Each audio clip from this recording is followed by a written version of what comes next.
हम पढ़ रहे थे जो अपशिष्ट है ना वे ना पृथ्वी पर लगातार बढ़ते चले जा रहे हैं, और जो अपशिष्ट है उन्हें हमने कई भागों में बांटा। पहले नंबर पर ठोस अपशिष्ट, जो ठोस अपशिष्ट है ना वे लगातार बढ़ते चले जा रहे हैं, और ठोस अपशिष्ट का प्रबंधन करने के लिए ठीक हमने तुम्हें बताया उपाय। इंदौर पहले नंबर पर चल रहा है, पिछले वाली क्लास में सब बताया गया, दोबारा देखोगे तो और अच्छा समझ में आ जाएगा। लेकिन जो अपशिष्ट निकल रहा, घर से जो कचरा निकल रहा, जो वेस्ट निकल रहा, उसके लिए जो गाइडलाइंस जारी करता उसका नाम है CPCB, central pollution control board, केंद्रीय प्रदूषण नियंत्रण बोर्ड, जो 1974 में बनाया गया था। और उसी शक्ति मिली इन्वायरमेंट प्रोटेक्शन एक्ट 1986, पर्यावरण संरक्षण अधिनियम 1986, उन्हें शक्ति दी। किसे शक्ति दी? इसे शक्ति दी सीपीसीबी को। सीपीसीबी कब बनाया गया? सीपीसीबी बनाया गया 1974 में। और जो गाइडलाइंस जारी करता, ऐसे गाइडलाइंस जो जारी करी थी 2009 में, अब 2009 के बाद 2016 में गाइडलाइंस जारी करी, इसने कुछ नियम जारी कर दिए कि अपशिष्ट का प्रबंधन किस तरह करना। अपशिष्ट क्यों बढ़ रहा है? लोगों की जीवन शैली बदल रही, जीवन शैली बदल रही तो कचरा बदल रहा है। वही बात मैंने जो तुम्हें बताया था, पहले मैं एक शर्ट पहनता था, एक शर्ट में 10 दिन निकाल देता था, और आज मेरे पास ना एक दिन में मैं 10 शर्ट बदल लेता हूँ, तो बदलाव तो आ रहा है। समझो, तो कचरा भी तो ऐसे ही बढ़ रहा लगातार। जैसे ही कचरा बढ़ रहा तो कचरे को प्रबंधित करना बहुत जरूरी हो चुका है। इसलिए कचरा न, और कचरा भी फिर कई प्रकार का, कचरे को कई भागों में बांटा गया। मैंने तुम्हें इलेक्ट्रॉनिक्स बढ़ता चला जा रहा है, तो इलेक्ट्रॉनिक्स कचरा, समझ नहीं बात है। अगर मेडिकल से जो कचरा निकल रहा है वो बायोमेडिकल जिसे बोलते हैं, समझ नहीं बात है। इलेक्ट्रॉनिक जो कचरा, इलेक्ट्रॉनिक कचरा, तो अलग अलग कचरे का अलग अलग प्रकार है। मैंने कई भागों में बांट कर दिखाया था तुम्हें। एक हम सबसे मेन चीज पढ़ रहे हैं जो कचरा, उसे बोलते हैं हम ठोस अपशिष्ट। ठोस अपशिष्ट, और जो ठोस अपशिष्ट है ना, अपशिष्ट का मतलब बची हुई चीज, ऐसा अपशिष्ट का मतलब कचरा, कचरा दूसरी भाषा में कहते हैं वेस्ट। तो जो वेस्ट है ना, उसके लिए जो रूल जारी हुए 2016 में जारी हुए, और 2016 में जारी हुए उसी के तहत भारत में सबको काम करना होगा।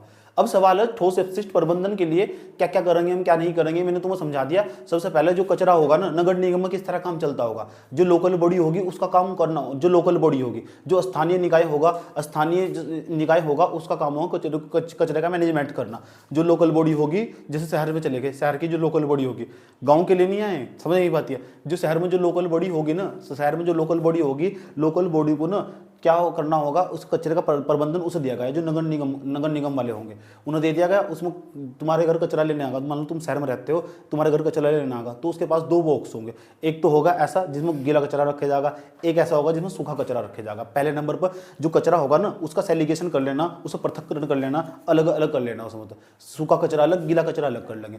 या ऐसा कर लो कि 2 बाल्टी अपने घर में रखो। वे अच्छे कस्टमर माने जाते हैं जो 2 बाल्टी अपने घर में रखते हैं, अपने गाँव के हिसाब से, शहर के हिसाब से सोचो। समझ में बात है। उन्होंने की तसले में भरा ठाकर कूड़े पर डाल दिया, वो गांव का हिसाब है, सही बात है। और कूड़े भी पता नहीं वहाँ क्या हो रहा है, क्योंकि फिर वहाँ ना जो रैक पिकर्स आएंगे, जो तुम्हारे वहाँ गांव में कुल्डी है ना, उनके ऊपर रैक पिकर्स आएंगे, जिसे कबाड़ी बोलते हैं। ऐसे समझ में, कबाड़ी आएंगे तो फिर वहाँ तो पृथक्करण करो, खुद करके निकाल ले। तुमने देखा भी होगा, पीछे कट्टा सा टैंक रख अपना रेडर रोकेंगे, सब कुछ भरेंगे उसके अंदर, जो उनके काम की चीज़ होगी। प्लास्टिक वाला कबाड़ी अलग होगा, पन्नी वाला कबाड़ी अलग होगा।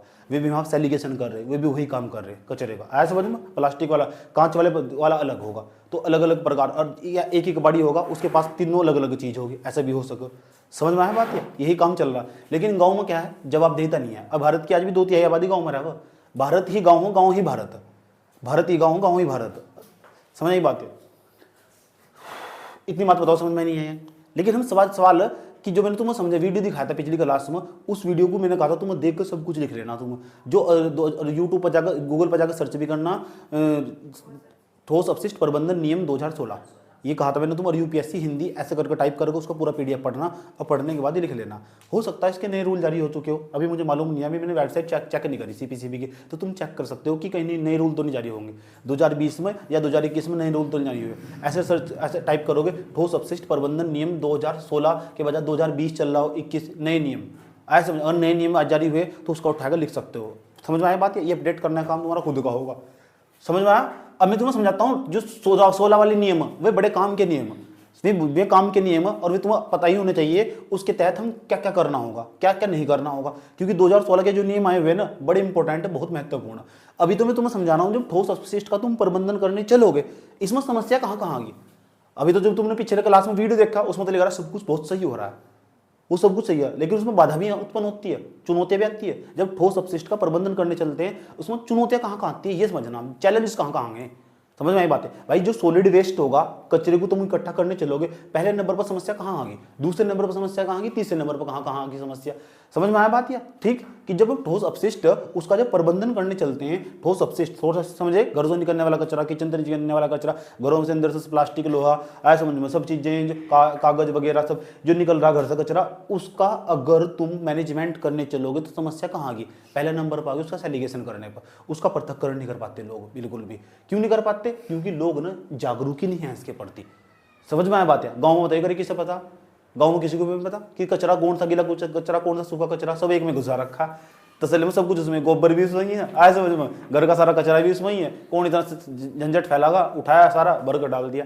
आधे तो लोगों को भी जानता हूँ, समझ आई बात है, कूड़ा नहीं गिरना चाहते, कूड़े को ना घर के बाहर नाली में धूस देंगे लाकर, समझ आई बात है, ऐसे लोगों को भी जानता हूँ मैं बचत में कम चोरापन, इसी तो बोल जवाब देता नहीं है ना बिल्कुल भी, ऐसे समझ में। मोटरों ने एक बार कई बार इस तरह करा, समझ में जब तो हंस रही है।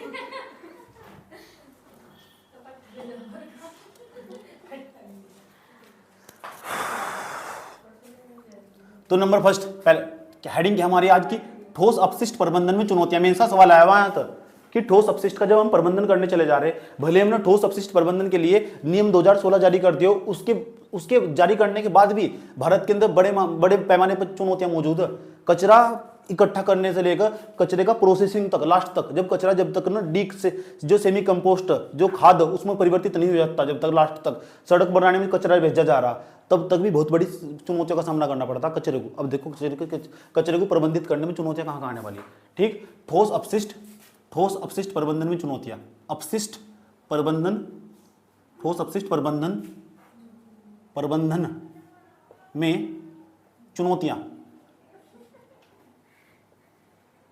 पहला नंबर बताओ चुनौती कहाँ आने वाली, पहले नंबर पर पहला पॉइंट, लोगों में जागरूकता का अभाव। सही बात है। फिर इसका समाधान क्या होगा, तो फिर जागरूकता पैदा कर दो। फिर इसका एग्जाम्पल क्या होगा, जैसे टॉयलेट एक प्रेम कथा, वहाँ लोग साफ सफाई का मैसेज दे रही है, उदाहरण ऐसे तो डाल ले, ऐसे तो अपना क्वेश्चन मजबूत बना, जो भी मेरे याद आया वही दिमाग में घुसा दिया, वही तो देखना चाहिए इसका दिमाग कहाँ तक चला। पूरा नहीं लिखना कि ठोस अपशिष्ट प्रबंधन को प्रबंधित करने के लिए पिक्चर बनाई गई थी, यो यूपीएससी वाला, कम शब्दों में सारी बात समझानी। पिक्चर में अक्षय कुमार थे, भैंस से शादी कर रहे थे, ऐसे थोड़ा ही लिखोगे, गाय इतनी का सुनाएंगे। टॉयलेट एक प्रेम कथा जिसमें गाना हंसमत पगली प्यार हो जाएगा, ये तो गाना पता नहीं तुझे, देख लिया घर जाएगा। ठोस अपशिष्ट प्रबंधन में चुनौतियां, पहले नंबर में क्या है, लोगों में जागरूकता का अभाव है। ऐसे समझ में, लोगों में क्या है, जागरूकता का अभाव, और लोग ना अपने व्यवहार में बदलाव नहीं करना चाहते। लोगों को यही पता, गाँव में बताओ किसे बताओ गीला कचरा कौन सा, सूखा कचरा कौन सा। सबसे बड़ी बात है लोगों का व्यवहार नहीं बदलना चाहते बिल्कुल भी। उनकी आदत बन चुकी सारा कूड़ा एक ही जगह इकट्ठा डालना, कांच भी गोबर में भरकर बस तो हाथ धूसना जाकर। यूँ नहीं पता इससे कितनी समस्याएं उत्पन्न हो सकती है। प्लास्टिक के बारे में लोग जागरूक नहीं है, तो सबसे मेन पॉइंट है लोगों के व्यवहार में बदलाव नहीं होना, और दोस्तों लोगों के व्यवहार में बदलाव ना होना, दूसरा लोगों का जागरूक ना होना। सही बात है, लोगों में जागरूकता का अभाव, जागरूकता का अभाव। अब बताओ जब जागरूकता का अभाव, समझ ही बात है, और दूसरा व्यवहार में बदलाव।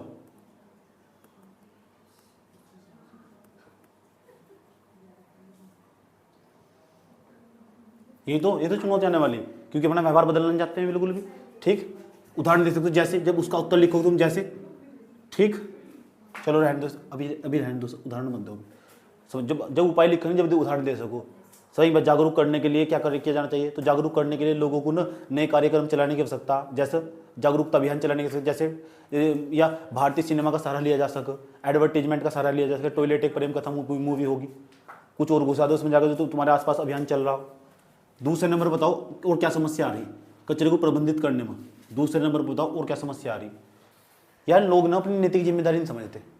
समझ बात है, कचरा इसके घर के बाहर पड़ा हुआ ना, जितने घर के इनके बाहर होगा ना, घर के बाहर इतने तक झाड़ू लगी, इधर झाड़ू लग नहीं सकती, मजाल किसी की। ऐसे समझो, एक झाड़ू का ना एक कतरा भी इधर नहीं जा सकता, झाड़ू लगी तो घर के बाहर लगी, इधर नहीं जा सकता कतरा बिल्कुल भी झाड़ू का। चल लगाया ना इधर युद्ध छिड़ जाएगा उसी में। और इसी बात को लेकर 3-3 घंटे लड़ जाएंगे गाँव के अंदर, तो 3-3 घंटे इतना टाइम है उनके पास, सोच सकते हो तुम। ऐसे ऐसे लोगों को जानता हूँ मैं। और ये सब तुमने अपने गांव गली में आसपास देखा होगा, नाली का कूड़ा अग्गा कर दिया, पीछे कर दिया। अरे यार छोटी मानसिकता के लोग हो तुम, 2-2 घंटे लड़ रहे हो उस पर खड़े होगा, 2-2 घंटे।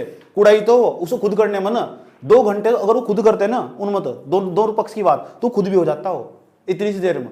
लेकिन क्या करेंगे अनपढ़ लोग है ना, क्या करेंगे उसे ना उसी चीज को लेकर सोचो जाएंगे, बार बार लड़ो जाएंगे, कुछ मुद्दा चाहिए। इसे क्या गाँव में कितने लोग खा ली, समझ नहीं बात यार। अगली बार कहीं लड़ाई हो ना तो एक काम करना, झाड़ू लेकर खुद ही लग जाना। यही तो नैतिक कर्तव्य समझो ना अपना। तो लोगों में क्या है कि जो ठोस अपशिष्ट है उसके प्रबंधन में चुनौतियां कहाँ आती है, लोग अपना नैतिक कर्तव्य भूल जाते हैं। लोग में ना नैतिक मूल्यों का भाव, लोगों में नैतिक मूल्यों का भाव।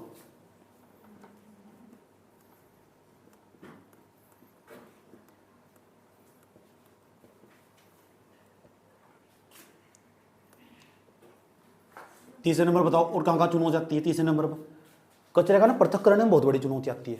ऐसे समझ, पृथक्करण करना बहुत बड़ा काम।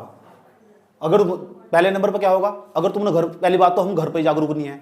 दूसरे नंबर अगर हम पृथक्करण कर देते हैं तो पृथक्करण करने पर जो कचरे के प्रबंधन में सबसे बड़ी चुनौती उसका पृथक्करण करना। समझ नहीं बात है, उसके लिए भी अलग प्लांट बनाया जा, उसके लिए भी अलग प्लांट बनाया जा। पृथक्करण करना सबसे बड़ी चुनौती, तो पृथक्करण।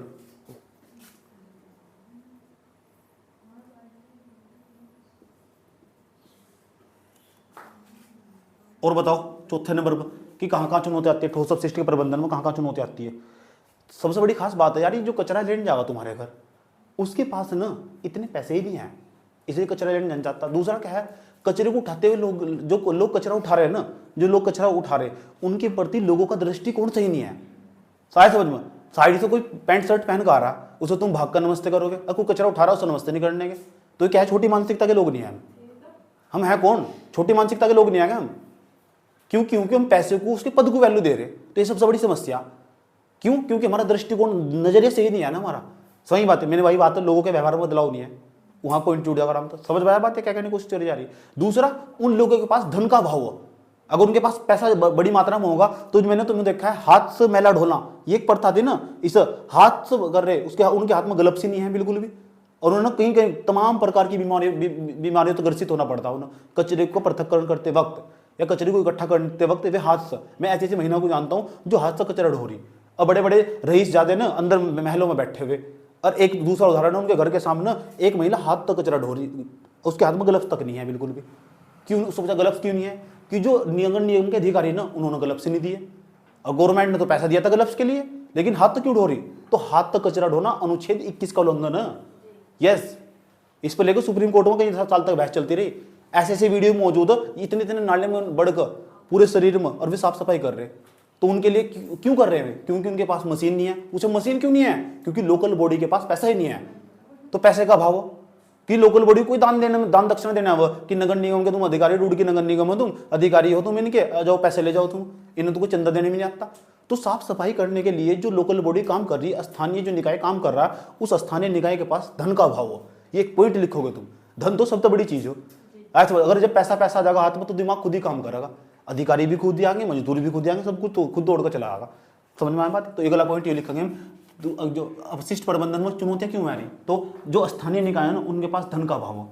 स्थानीय निकाय के पास, स्थानीय निकाय के पास, निकाय के पास धन का भाव, धन का अभाव। कितने पॉइंट हो गए? 4। अब पांचवा पॉइंट, शहरों में समस्या पता कहाँ आती है? शहरों में कचरे को पृथक्करण करते वक्त ये समस्या आती है, वहाँ जगह ही नहीं है। जगह है, एक ही प्लांट है ना, जहाँ एक बार प्लांट बना है। दिल्ली के गाजीपुर में एक ही प्लांट है कचरे का, उसके ऊपर ढेर पर ढेर लगते जा रहा। कुतुब मीनार की लंबाई 75 मीटर, उसकी 45 मीटर होगी। कुतुब मीनार की जो लंबाई है वो 75 मीटर है, उसकी 45 मीटर होगी कूड़े की। मुझे तो ऐसा लग रहा है कि एक दिन कुतुब मीनार छोटी दिखाई देगी, इससे बड़े कूड़े के ढेर पर चढ़ जाओ जाकर, इतना ऊंचा होता चला जा रहा है। दूसरी जगह अगर कहीं प्लांट लगाने चलते हैं ना, तो जो स्थानीय लोग वे इसका विरोध करते हैं। क्यों? वहाँ जगह ही नहीं है। तो एक तो जगह का अभाव हो, शहरों में जगह का अभाव हो। जो लैंड फिल साइट जिसे बोलते हैं भूमि भराव जो क्षेत्र हो ना, लैंड फिल साइट भूमि भराव जो क्षेत्र हो। क्योंकि कुछ कचरा ऐसा हो उसे ठाके की जगह पहले डालना भी तो पड़ेगा, उसके लिए प्लांट तैयार करना पड़ेगा। ऐसे प्लांट का अभाव हो, ऐसी जमीन ही नहीं है शहरों में। शहरों में जमीन का ही तो अभाव हो। देख क्या नहीं, एक छोटी सी किचन में कमरा बनाकर रह रहे, ये हमारा घर है। मैंने कहा इतना तुम्हारा टॉयलेट है, ये तो तुम्हारा घर है हो, ऐसा समझ। शहरों में देखा तुम ना, एक छोटे छोटे से घर में ये कह रही ये हमारा घर, इतना कमरा ना, इसमें ही रह रहे, 3 लोग रह रहे, उसके ऊपर एक और मंजिल, उसके ऊपर एक और मंजिल, एक कुछ ना चढ़ा दिया लाकर। मैंने कहा इससे तो बढ़िया हमारा टॉयलेट ही यार, वो बड़ा तो दिक्कत कम से कम वो, और सामने उसकी जगह खाली पड़ी हुई। हमारे गाँव हम बताएंगे तुम्हें टॉयलेट कितना हो और मकान कितना हो। तो शहरों में क्या है, जगह का अभाव हो शहरों में। दूसरा, अगर वहाँ प्लांट लगाने जाएंगे ना, कचरे का हो, जो कचरे को पृथक्करण करते हैं, कचरा जो अपशिष्ट जो वेस्ट जिसे हम प्रोसेसिंग करते हैं, तो जहाँ प्लांट लगाएंगे तो स्थानीय वहाँ के जो लोग हैं ना, वे उसके पड़ोसी विरोध करते हैं कि हमारे यहाँ घर के बराबर में कचरा प्लांट नहीं लगने का। वे 4-5 पड़ोसी इकट्ठा करेंगे, गाड़ी देनी स्टार्ट कर देंगे, जो महिलाएं उन्हें आगे कर देंगे। अब जो चाहे इंजीनियर है, चाहे डीएम है, चाहे ऐसे डीएम, गाड़ी बॉडी फुर जब एक महिला गाली देनी स्टार्ट करे ना, तो गाली ने इंग्लिश में देती, हिंदी में दे सीधी, समझ में बात है। तो मैं कचरे का प्लांट उठाकर ना फिर सब कुछ भाग जा, मैं चाहे डीएम था चाहे एसडीएम था, सब भाग जा। महिलाओं के सामने किसी की नहीं चलती। अब पता लग जा महिलाओं की भीड़ बढ़ती चली जा रही धीरे धीरे, पुरुष तो वहां से गायब, तो फिर उन तो कौन जीत सका महिलाओं तो जो डीएम एसडीएम सोचो छोड़ यार यहाँ नहीं लगता प्लाट, कहीं और देखेंगे। तो ये समस्या यह भी है। दूसरा क्या है कि जो स्थानीय जो शहर है ना, शहरों के अंदर भूमि भराव अक्षेत्र का अभाव हो। भूमि भराव अक्षेत्र, लैंडफिल साइट, इनका अभाव हो। लैंडफिल जो साइट है ना, इसके लिए भी गवर्नमेंट ने नियम जारी कर रखे, कितनी होगी, कितनी उसकी लंबाई होगी, कितनी चौड़ाई होगी, कितनी ऊंचाई होगी, कचरे को कहाँ डाला जाएगा, जो सारा वेस्ट बच जाएगा कहाँ लेके जाया जाएगा, सब इसके लिए नियम जारी कर रखे। यहाँ तो यूपीएससी सवाल नहीं पूछने का, बस ये बताओ कि हम इसके अंदर लिख सक नहीं सकते कि शहरों के अंदर भूमि भराव जो क्षेत्र हो, लैंडफिल साइट हो, उसका अभाव है नहीं है। दूसरे, शहरों में भूमि भराव क्षेत्र का अभाव, शहरों में भूमि भराव क्षेत्र, भूमि भराव अक्षेत्र का अभाव, इसे बोलते हैं लैंडफिल साइट। लैंड माने क्या हो, भूमि, लैंडफिल साइट। इतनी बात बताओ, समझ में आई नहीं आई? कोई दिक्कत और बताओ, कहाँ समस्या और बताओ, कहाँ समस्या? दूसरे नंबर पर यार एक बात तो बताओ, एक तो उनके पास जो कचरा उठा रहे उनके पास गलत तक नहीं है, सही बात है। दूसरा, अब ये हाथ से कचरा उठा रहे, उसके लिए फावड़े का किसी दूसरे संसाधन का इस्तेमाल कर सका नहीं जो उसकी हेल्प कर सके उसी कचरे को उठाने के लिए। इतना इतना सारा कचरे का ढेर हाथ से लगे हुए, कोई मशीन होनी चाहिए नहीं। इसका मतलब बड़े स्केल पर हमारे यहाँ मानव संसाधनों का अभाव हो, ह्यूमन रिसोर्स का हमारे यहाँ अभाव हो, कमी उनकी। तो बड़े स्केल पर हमारे यहाँ इसका अभाव हो। इनकी कमी क्यों हो? क्योंकि हमारे पास धन भी नहीं है। समझ में आया बात? या दूसरा अगला पॉइंट, 5 के बाद छठा पॉइंट है हमारा। छठा पॉइंट में लिखेंगे हम हमारे यहाँ मानव संसाधनों का अभाव। मानव संसाधनों का अभाव, मानव संसाधनों, ये मेंस के आंसर राइटिंग में काम आएंगे। सवाल दूंगा आज, ये सवाल दूंगा कि ठोस अपशिष्ट प्रबंधन क्या है, इससे आप क्या समझते हैं। दूसरा, इसके ठोस अपशिष्ट के प्रबंधन में कौन कौन सी चुनौतियां मौजूद है। आया समझ? इसमें अधिनियम का जो नियम जारी करेंगे 2016 के, उसे जोड़कर सवाल पूछा जाएगा। ठीक, ऐसा करके सवाल आया हुआ भी सवाल, इसीलिए कह रहा हूँ। तो अपशिष्ट प्रबंधन है, जो ठोस अपशिष्ट प्रबंधन है, उसके सामने प्रबंधन करने में कौन कौन सी चुनौतियां आ गई पता लग चुका। ठीक, दूसरा जो ठोस अपशिष्ट प्रबंधन है ना, उसमें क्या है, लोगों का दृष्टिकोण भी सही नहीं है। समझ बात किया, लोगों के व्यवहार में बदलाव करना बहुत जरूरी है। जब तक तुम लोगों को जागरूक नहीं करेंगे ना, जैसे लोग जागरूक होंगे नीचे का सब कुछ हो जाएगा। सबसे बड़ी चीज़ है लोगों को व्यवहार में बदलाव करना होगा। व्यवहार में बदलाव कैसे हो सकता है? जब तक वे जागरूक नहीं होने के, उन्हें इतनी बात समझ नहीं होगी जितनी तुम्हें समझ में आ चुकी। इतनी भी समझ में आया तब भी ना जागरूक हो चुके होंगे। सही बात है। मान लो जब तुम जागरूक हो जाओगे ना, जब तुम किसी चीज़ की जानकारी होगी, तो मान लो किसी टेबल पे बैठकर तुम पानी भी पी रहे हैं ना, तो पानी की बोतल हाथ में लोगे, उसके ऊपर क्या क्या लिखा हो सब बता दोगे। इसके अंदर किसकी चीज़, जैसे मेरे हाथ में बिसलरी की बोतल है, ये मैंने कई बार इसका उदाहरण दिया तुम ऐसे समझ लो। तो मैंने तुम्हें एक बार इसका उदाहरण दिया था जब मैं पढ़ा रहा था। देखो लिखा हुआ है यहाँ से, इसे लिखना होगा न्यूट्रल मिनरल वाटर। ये मिनरल वाटर है, इसका मतलब है इसके अंदर ना मिनरल आ चुके इसके अंदर। मैंने पहले ही कहा था तुम, अगर इसमें लिखा हुआ, अगर इसका मिनरल नहीं है, इसका न्यूट्रल, इसका मतलब उदासीन है, इसके अंदर मिनरल नहीं है। न्यूट्रल का मतलब उदासीन, मिनरल नहीं है इसके अंदर। अगर इसके अंदर मिनरल होते मिनरल वाटर, अब इसके अंदर लिखकर इसने क्या जाता है, क्योंकि सुप्रीम कोर्ट ने खुद ही कहा था अपनी बोतल पर लिखो कि तुम्हारे यहाँ इसमें न्यूट्रल है, इसके अंदर मिनरल नहीं है। जिस बोतल पर लिखा है मिनरल वाटर, उसके अंदर मिनरल है। इसके अंदर लिख कर दिखाया ना कि लोगों को ना बेवकूफ बना रहे हैं, जानबूझ के बेवकूफ बना रहे हैं लोगों को, जानबूझ के बेवकूफ बना रहे कि इतना महंगा 35 रुपए की बोतल है। सेंटर पॉइंट तक खरीदी मैंने 35 रुपए की, आया समझ? 35 रुपए की ये बोतल, यस। जो दूसरी बोतल आओ कितने की, 20 रुपए की। इसकी क्या खास बात है? इसकी खास बात बताऊँ क्या तुमको, सही बात है, इस पर सब कुछ लिखा हुआ है। हाँ साइड से पढ़ लेना जाकर, देखो क्या क्या लिखा हुआ। क्लोराइड की मात्रा 13 ग्राम, ठीक, सल्फेट की मात्रा 19 ग्राम, सोडियम की मात्रा 14 ग्राम, कैल्शियम की मात्रा 47 ग्राम। और जब तुम कोई चीज़ मार्केट में जाकर खरीदोगे तो खरीदते वक्त तुम क्या देखोगे, रेट कितना, ये उन पड़ोगा हाल आया समझो। अरे यार यूपीएससी की तैयारी कर रहे तो पता होना चाहिए ना कौन कौन सी चीज़ है, इसका क्या मतलब है, ये भी यूपीएससी की पढ़ाई वो FSSAI लिखा हुआ, इसका क्या मतलब है, सब पता होना चाहिए, सब टोटल। यही तो पढ़ाई करनी, पढ़ाई करने का फायदा क्या हो रहा है, इतने जागरूक होने चाहिए कि इसमें नंबर भी लिखा हुआ, इसमें 7 लिखा हुआ, इसका क्या मतलब है, क्यों लिखा हुआ है यहाँ, इसका मतलब क्या है। यहाँ से बैठे ही तो वहाँ वैसे ही तो बैठे हुए, तो जान ही लो उसके बारे में, समझ नहीं बात यार, ठीक। दूसरा जो प्लास्टिक है, किस तरह की प्लास्टिक है, इसकी भी जानकारी होनी चाहिए, ये सब पढ़ाई में यहाँ से। कल को तुम्हें डीएम बना दिया गया और किसी जहाँ जहाँ पानी बनाया जा रहा है, बोतल बनाई जा रही है और यहाँ प्लास्टिक अच्छी यूज नहीं हो रही, तो जो प्लास्टिक के बारे में तुम्हें खुद जानकारी नहीं है तो तुम आगे क्या कर लोगे, आगे क्या कर लोगे तुम, आया समझ में। जैसे हमारे प्रधानमंत्री जी लेक्चर दे रहे थे, कहते नाली की जो हो ना गैस, उस तो चाय बना दोगे, बदतमीज फालतू की, नाली गैस तो चाय बन जाएगी, तो यार इसलिए इंसान को पढ़ा लिखा होना बहुत जरूरी हो। नाली की गैस से चाय कैसे बना दोगे यार तुम, आया समझ में। कनाडा में लेक्चर दे रहे जाकर नुकारे x माइनस के वाई का होल स्क्वायर में, कनाडा वाले फेल हो गए बेचारे, नुकारे ये कौन सा सूत्र बता रहे। तो इंसान को पढ़ा लिखा होना बहुत जरूरी हो।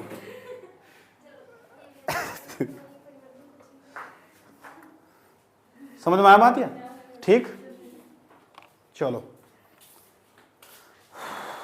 अभी क्या लिखा हुआ इसमें बच्चों के लिए ना, इसे मना कर रखा है, जब तुम पढ़ोगे तो इसमें लिखा हुआ ये चाइल्ड है ना, वे यूज नहीं कर सकते इसे, और जो प्रेग्नेंट महिला है ना इसे यूज नहीं कर सकती, इसके इंस्ट्रक्शन पढ़ना चाहिए।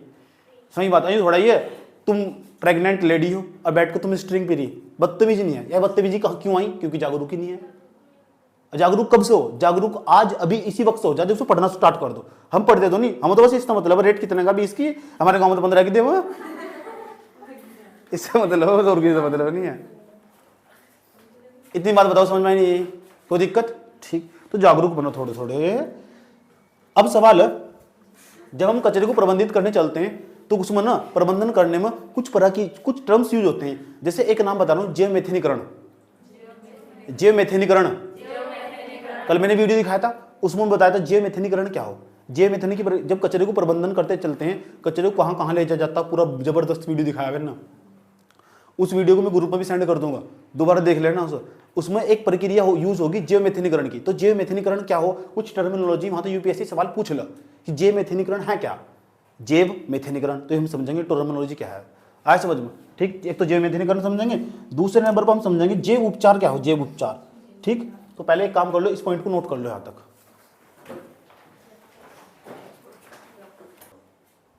देखो कुछ प्रोसेस बता रहा हूं, ये कचरा तुम्हारा ध्यान से समझना ना, ये रहा तुम्हारा कचरा, जिंदगी तुम्हारी कचरा होगी। कचरे क्या बोलते हैं, वेस्ट, वेस्ट।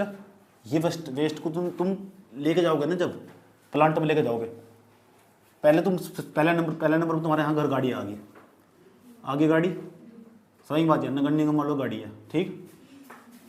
आगे गाड़ी, इसके तो पीछे 2 बग्गी से लगी हुई होगी, एक या इसके अंदर एक गीला कचरा डाल लोगे, सूखा कचरा डाल लोगे, गाड़ी भरकर आराम से लेके चले जाओगे, तुम डाल लोगे। ये कुछ ले भी चार्ज भी ले सको, ऐसा मैं नहीं कह रहा, ऐसा कहाँ लिखा हुआ, जो 2016 के नियम जारी करे गए अपशिष्ट और सबशिष्ट प्रबंधन बोल उसमें ऐसा लिखा हुआ, गीला कचरा भाई सूखा कचरा अलग कर लो, ठीक। कचरे को 2 भागों में बांट लोगे। उसके बाद यहाँ प्लांट होगा, समझ में आया बात, ये प्लांट लगा हुआ, क्या लगा हुआ, प्लांट। अब इस प्लांट पर इस कचरे को जाकर डाल दिया जाएगा। इससे पहले ना इस कचरे का वजन होगा, धर्म कांटा पर तोलना जाएगा, कचरे में कितना टन वजन है, फिर इनका पंजीकरण होगा, ट्रकों का कितना कचरा लेकर आया। आज समझ, पंजीकरण होगा, धर्म कांटा पर जैसे पंजीकरण होगा, उसके बाद तोल ताल कर कचरे को वहाँ लेकर जाएगा प्लांट में। प्लांट में क्या करेंगे, उस कचरे को ना प्लांट में ले जाने के बाद उसी कचरे को जो ले गए घर से जो कचरा भर कर ले गए, उस कचरे में तो वहाँ प्लांट में लेकर जाकर उस कचरे का सेलिगेशन करेंगे। और सेलिगेशन क्या करेंगे, उसमें जो कांच का चीज़ है उसे एक तरफ, प्लास्टिक का चीज़ एक तरफ, कागज वाली चीज़ एक तरफ, जो घर का कूड़ा कचरा जो अपशिष्ट खाली, समझ बात है, जो गीला कचरा था उसे अलग कर लेंगे, अलग कर ना, तो गीले कचरे को, उसे गीले कचरे को साइड में लेके चल जाएंगे। सूखा कचरा अलग, समझ गए, तो प्लास्टिक की बोतलें सूखा कचरा होंगी, समझ की बात है, जिसमें पानी नहीं है, तो जो गीला कचरा होगा वहीं छोड़ देंगे प्लांट पर। तो उसका क्या करेंगे हम, गीले कचरे को कई दिन तक, जो गीला कचरा उसमें ना कई दिन तक उसमें पानी डाल लेंगे। अब पानी डालने के बाद क्या करेंगे उस कचरे में, इस प्लांट पर ही कहीं कचरे था। अब यहाँ क्या करेंगे, यहाँ तो पहले कचरे को, यहाँ प्लांट पर जाते ही कचरे का पृथक्करण कर लिया, कचरे का ना क्या कर लिया, पृथक्करण कर लिया। जैसे कचरे का पृथक्करण कर लोगे तो जैसे प्लांट पर लेके चले गए ना, प्लांट पर ले जाने के बाद कचरे को पृथक्करण करने के बाद जो सूखा कचरा उसे अलग अलग प्लांट पर भेज दिया जाएगा। प्लास्टिक को प्लास्टिक वाले प्लांट पर, कांच को कांच वाले प्लांट पर प्रोसेसिंग के लिए, ताकि दोबारा फिर हमारे पास ही लौट का सके। टिन को टिन वाले प्लांट पर, वहीं से ही सूखे कचरे को तो अलग अलग प्लांट भेजा जाएगा। बाहर समझ में क्या कहने की कोशिश करी जा रही। अब जो गीला कचरा बच गया, जो गीला कचरा बचा उसके लिए जो प्लांट, उस गीले कचरे से क्या क्या बनाया जा सके ये समझना। तो हम गीले कचरे तो हम सिटी कंपोस्ट खाद बना सकते हैं। सिटी कंपोस्ट खाद उसे कहते हैं जो पूरी तरह ऑर्गेनिक होती है, जिसमें कोई केमिकल नहीं होता। सही में दुकानों पर मिलेगी तुम्हें, जो कस्टमर हैंडलिंग की जो दुकान हो ना, जहाँ खाद बिकता रखा हो, वहाँ सिटी कंपोस्ट खाद रखी जाती है। उसे डाल लोगे तो मिट्टी की जो उर्वरकता ना वो परमानेंट के लिए बनी रहती है। ऐसी कहा खाद हो, वो भी तुम्हें दिखाऊंगा उसका वीडियो कि सिटी कंपोस्ट खाद किस तरह बनती है। वो कौन से कचरे से बनती है, गीले कचरे से। अब क्या करोगे यहाँ, जो गीला कचरा है ना, गीले कचरे को प्लांट पर कई दिन, कम से कम 7 से लेकर 14 दिन तक उस कचरे को बार बार पलटी मारते रहेंगे, करेंट लगी हुई होगी, उस कचरे को बार बार पलटते रहेंगे। कुछ कचरा ऐसा होगा जो गलने का भी नहीं, उसमें जो गलने का नहीं, उस कचरे को गलाने के लिए हम क्या करेंगे, उस कचरे को गलाने के लिए उसमें बैक्टीरिया का प्रयोग करेंगे। और बैक्टीरिया का जो प्रयोग करेंगे उसमें बैक्टीरिया डाल लेंगे, बैक्टीरिया डालकर ना उस कचरा धीरे धीरे कंपोस्ट होना स्टार्ट हो जाएगा। कुछ बैक्टीरिया ऐसे होंगे उसे खा जाएंगे, जैसे पन्नी वाला कचरा उसे भी खा जाएंगे, जो हार्ड कचरा उसे भी खा, जल्दी तोड़ देंगे इसमें, ताकि तेजी ला जा सके जो काम। वैसे तो जो कचरा तुम्हारे यहाँ खत्ते पड़े रहा है, कुल्डी पड़ी रहा है, उनमें बहुत दिन लग जा, कहीं कहीं 6-6, 7-7 महीने लग जा। तो उस काम को जल्दी करने के लिए हम उसे खाद में परिवर्तित करने के लिए हम उसमें बैक्टीरिया डाल लेंगे। और बैक्टीरिया डालकर ना उसके अंदर जो उस तो बैक्टीरिया डालकर, जैसे ही बैक्टीरिया डाल लेंगे तो वो जो कचरा ना वो जल्दी डिकम्पोस्ट हो जाएगा, उसका अपघटन जल्दी हो जाएगा कचरे का। बात समझ में आ रही क्या कहने की कोशिश करी जा रही। गीले कचरे की बात चल रही थी, कौन से कचरे की। अब गीले कचरे की क्या खास बात होगी, उस गीले कचरे का उपयोग करके हम उस गीले कचरे में उसे 2 भागों में तोड़ लो, दो भाग, उसमें पानी जो पड़ा हुआ होगा, इधर नाली में पानी लग जाएगा, इधर नाली में पानी लग जाएगा, बीच में उसे पलटी मारते रहेंगे, छिड़काव करते रहेंगे ताकि उसमें बदबू ना हो। अब अलग अलग गैस का छिड़काव करते रहेंगे ताकि उसमें बदबू ना हो। समझ की बात है। बार बार जो अधिकारी होंगे ना वो इसका टेस्टिंग करते रहेंगे कि कचरा पूरी तरह डिकम्पोस्ट हुआ नहीं हुआ। फिर उस कचरे को देखा जाएगा, उस कचरे तक तमाम तरीके की चीजें बना सकते हैं। नंबर फर्स्ट, उसमें तो कुछ कचरा ऐसा होगा जो पूरी तरह से हम सिटी कंपोस्ट में बदल देंगे। सारा कचरा नहीं, कुछ कचरा ऐसा होगा जो सिटी कंपोस्ट में बदल देंगे, खाद में खेतों में डाल सकोगे। कुछ कचरा ऐसा होगा उसका तुम कुछ भी नहीं कर सकते, मोटे मोटे कण होंगे उसके अंदर, उसे सीमेंट बनाने वाली कंपनी को दे देंगे उसी कचरे को, जो गीला कचरा बचा हुआ था। कुछ कचरा ऐसा, सूखा कचरा तो हमने यहाँ चला गया था पहले ही। अब जो कुछ कचरा ऐसा होगा उसका हम पता क्या कर सकते हैं, उसका हम जो दूसरा कचरा बचा, ऐसा कचरा बहुत ही गीला कचरा, उसके अंदर ना उसे मीथेन में परिवर्तित करेंगे। और जैसे ही मीथेन में परिवर्तित करेंगे ना, फिर मीथेन को हम एनर्जी में कन्वर्ट करके उससे बिजली बना सकते हैं। पता लगा कचरे से क्या क्या हो रहा है। ये कौन से कचरे की बात चल रही, गीले कचरे की। ये मैंने तुम्हें आसान और सरल भाषा में बताया। अब जो कचरे को एनर्जी में कन्वर्ट करा जा, हमारे यहाँ बहुत सारे प्लांट लगाए गए कि कचरे को एनर्जी में, देखो कचरा था आज हमारे लिए इन एनर्जी पैदा कर दी। इस कचरे को एनर्जी बदलने के लिए हमारे यहाँ बहुत सालों से काम हो रहा है, और ये बहुत अच्छी बात है कि उस कचरे को एनर्जी में बदल दिया। घर से निकलने वाला जो मटेरियल है कचरा, ये हमारे लिए समस्या पैदा करता था, अब कचरा ही हमारे लिए संपदा बन गया। संपदा का मतलब क्या हो, संपत्ति बन चुका। आए समझ में, कचरा को कचरा ना समझो, कचरे को संपदा समझो। अब वो जो काम करेगा ना तुम्हारे लिए संपदा का काम करेगा। बस बौद्धिकता का इस्तेमाल करना। इंसान कितना आगे पहुंच चुका, उसने कचरे को एनर्जी में कन्वर्ट कर दिया। सोच सकते हो तुम, कचरे का उन्होंने सिटी कंपोस्ट खाद बनाया। और सुना सरकार ने बताया क्या कहा, प्रत्येक इंसान जो खाद लेगा ना अपने खेत में जाकर उर्वरक डाल लेगा। एनपीके, मिट्टी की उर्वरता बढ़ाने के लिए तुम एनपीके डालते हो, नाइट्रोजन, फास्फोरस और पोटास डालते हो अपने खेतों में। इस खाद को भी लेकर जाना अनिवार्य होगा। लोग इस खाद को खरीदते नहीं, क्योंकि इस खाद तुमको अपने खत्ते में उठा डाल देंगे यहाँ, तो लेके नहीं जाते थे। अब कहा इस सिटी कंपोस्ट खाद को ना प्रत्येक किसान को अपने खेत में डालना अनिवार्य होगा। क्यों, उसमें मिट्टी की उर्वरता बनी रहती है परंपरागत तौर पर। आजकल हम केमिकल उपयोग डालकर अपनी मिट्टी की उर्वरता खराब कर रहे हैं। फटाफट पौधे की वृद्धि करना चाह रहे हैं, जल्दी जल्दी फसल पैदा हो जाए, अच्छी अच्छी पैदावार पैदा हो जाए, उसमें एनपीके डालकर। लेकिन जो खाद में बताया तो वो सिटी कंपोस्ट जो खाद कचरे से बनाई गई, उसके अंदर पहले ये सब चीजें मौजूद हुए, एनपीके पर्याप्त मात्रा में मौजूद और लंबे समय तक बनी रहती है। आया समझ में। तो तुम अगर कृषि को लंबे समय तक सस्टेन कर रखना, बचा कर रखना, तो सिटी कंपोस्ट खाद का उपयोग भी करना होगा।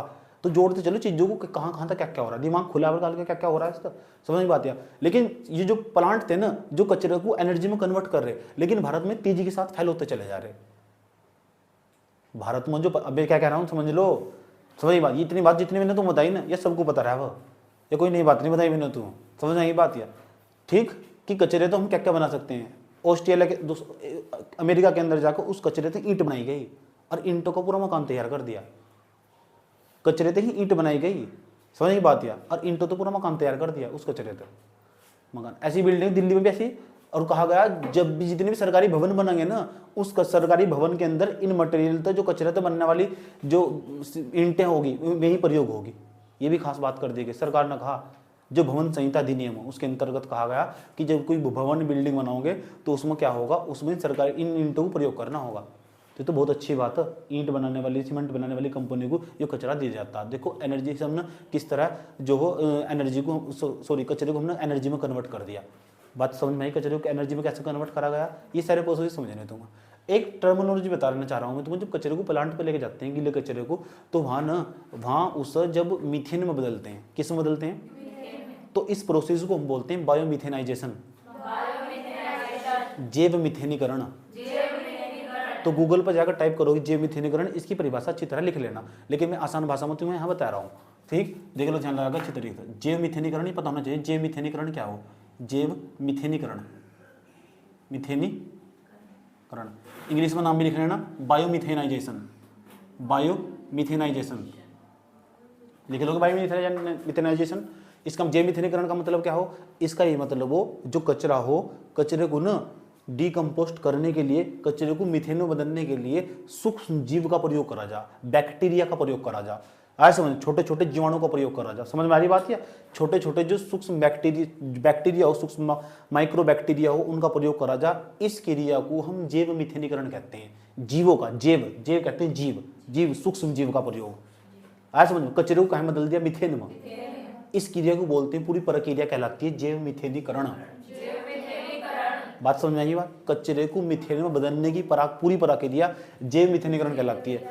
ये कचरा था वहां, क्या था, कचरा, और कचरे को कहीं में बदलते हैं, मीथेन में, मीथेन।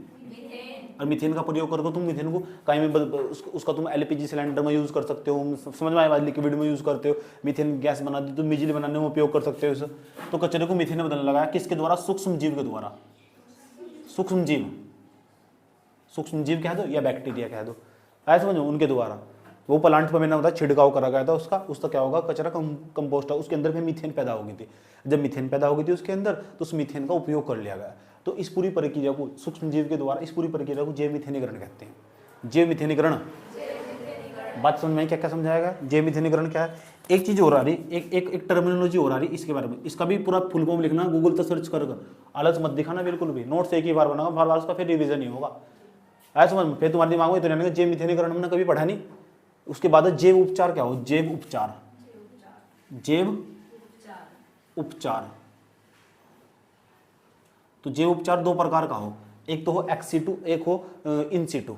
एक्सिटू क्या हो, एक हो एक्सिटू का मतलब बाह्य स्थाने, बाह्य स्थाने, एक हो सब स्थाने। इसका मतलब एक तो बाह्य स्थाने, स्थाने, एक हो दूसरा सब स्थाने, सब स्थाने। इसका मतलब है जो कचरा था, एक तो तरीका हो सके जो कचरा जहां तुमने लाकर डाला था वो कचरा वहीं का वहीं पड़ा हुआ, ठीक, और उसका ना वहीं उपचार कर दिया तुमने, वहीं उसके अंदर क्या पता क्या करा तुमने, उसी के अंदर भूमि बनाई, गहरा खड्डा बनाया, उस कचरे को वहीं भर दिया। अब भरने के बाद उसे वहीं डिकम्पोस्ट कर रहे। एक तो तरीका होगा, इसे बोलते हैं सब स्थानीय जैव उपचार। अब ये क्या करोगे तुम, कचरे को उठाया, यहाँ हटाया तो दूसरे प्लांट पर ले गए, तो उसे बोलते हैं बाह्य स्थानीय, इसे बोलते हैं इनसिटू, इसे बोलते हैं एक्सिटू। तो इनसिटू यू एक्सिटू, याद रखा, यूपीएससी में सवाल भी आया इनसिटू एक्सिटू। तो जब कचरे का जो हो प्रबंध उसी स्थान पर करते हैं जहां कचरे को ले जाया गया था, समझ आई बात, या और बैक्टीरिया की सहायता था, समझ में बात है। तो इसे हम सब स्थानीय कहते हैं। जब कचरे को उठाकर हम दूसरे प्लांट पर लेके चले जाते हैं और वहां उसका उपचार करते हैं, तो इसे बाह्य स्थानीय कहते हैं। बात दिमाग में घुस रही, ठीक, हार्ड कुछ नहीं है, बस समझना अच्छे तरीके से। यहाँ तो कचरे को उठाया कहीं और लेके दूसरे प्लांट पर ले गए और दूसरे प्लांट पर जाकर कचरे को भर दिया, फिर उसके अंदर बैक्टीरिया डालने के बाद फिर उसको मीथेन में बदलना, उसे डिकम्पोस्ट करना, उसे तोड़ना, कुछ भी कर सकते हैं। उपचार का मतलब क्या है? उपचार का मतलब उसका उपाय क्या है कचरे का? तो जे उपचार पता लग चुका। जीवों की सहायता से कचरे को ना अगर एक ही स्थान पर, वहीं जहाँ कचरा डाल लगाया था एक ही स्थान पर अगर डिकम्पोस्ट करा जाता, बदला जाता, तो इस हम बोलते हैं स्वस्थानीय जैव उपचार। अगर कचरे को उठाकर उसका स्थान परिवर्तित किया जाता है उसे बोलते हैं बाह्य स्थानीय जैव उपचार। बात समझ में नहीं, दिमाग में घुस रही बात है, लेकिन लोग इसके अंदर जैव उपचार क्या हो, किसे कहते हैं, थोड़ा और अच्छा क्लियर करना, उसको गूगल से सर्च करके लिख लेना। बात समझ में आ रही है? क्या कहने की कोशिश कर रहा है? ठीक, जितना मैंने बताना था मुझे बता चुका, इतना ही काम का हो, कोई दिक्कत यहाँ तक। एक चीज और पढ़नी तुम, उसका नाम है बायोवेंटिंग, जिसे बोलते हैं जैव खनन। जैव खनन क्या हो? जैव खनन भी समझना तुम। जैव खनन क्या हो? जैव खनन के बारे में पढ़ना तुम। इसे बायोमाइनिंग बोलते हैं। बायोमाइनिंग, ये तुम्हारा होमवर्क। बायोमाइनिंग के अंदर तुम्हें एक चीज पढ़नी तुम, उसे बोलते हैं बायोवेंटिंग। वेंटिंग हिंदी में भी बोलते हैं बायोवेंटिंग। वेंटिंग पढ़ लोगे सर। जैव खनन क्या हो? सही बात है, यानी खनन करना, पृथ्वी के अंदर गहराई में जाना, ऊपरी परत को छोड़ देना, निचली परत में जाना और उसके अंदर तक खनन करके ना और बैक्टीरिया का प्रयोग करके उसके अंदर तो मीथेन गैस को निकाल कर लेकर आना। सही बात है, मीथेन गैस को लेकर निकाल कर लेकर आना, उस मीथेन गैस तो एनर्जी में कन्वर्ट करके उसको कुछ भी बना देना उस मीथेन गैस का। बात समझ में आई क्या कहने की कोशिश करी जा रही? ये सब डाल लोगे ना, जैव खनन, बायोमाइनिंग क्या हो और बायोवेंटिंग, इसके बारे में जरूर पढ़ना। पढ़ लोगे बायोवेंटिंग के बारे में गूगल तो सर्च करके या यूट्यूब पर 2-3 मिनट का कोई वीडियो देखकर। मेरा काम बताने का, तरीका समझाने का, हल्का हल्का मैंने तुम समझा दिया।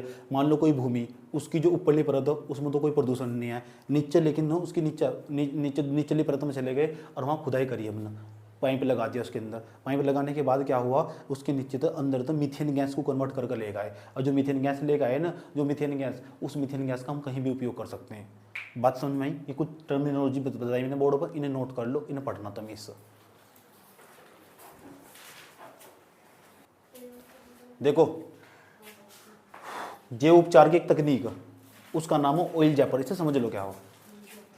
ऑयल जैपर, ZEPPER, जैपर, हिंदी में लिखेंगे ऑयल जैपर।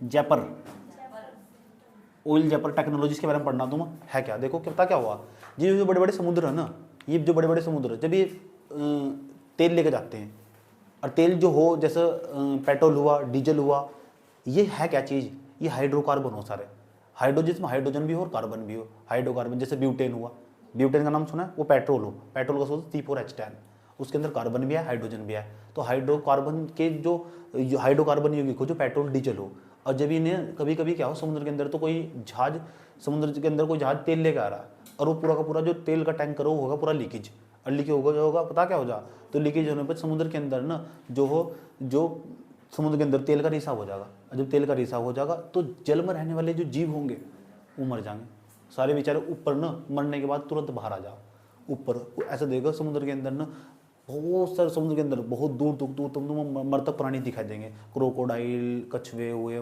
मगरमच्छ, सब जो जल में रहने वाले जीव, बड़ी समुद्री गाय जिसे बोलते हैं, बड़ी बड़ी मछलियाँ। ऐसे जितना बड़ा हमारा घर है ना, वहाँ तक लास्ट तक इतनी बड़ी बड़ी मछलियाँ हो, वे भी ऐसे उल्टी लेट जाती है, मर जाती है ना। ऐसी ऐसी बहुत सारी घटनाएं हुई। तो फिर क्या करो, उस तेल को हम हटा तो सकते नहीं, तो लेकिन कोई टेक्नोलॉजी होनी चाहिए।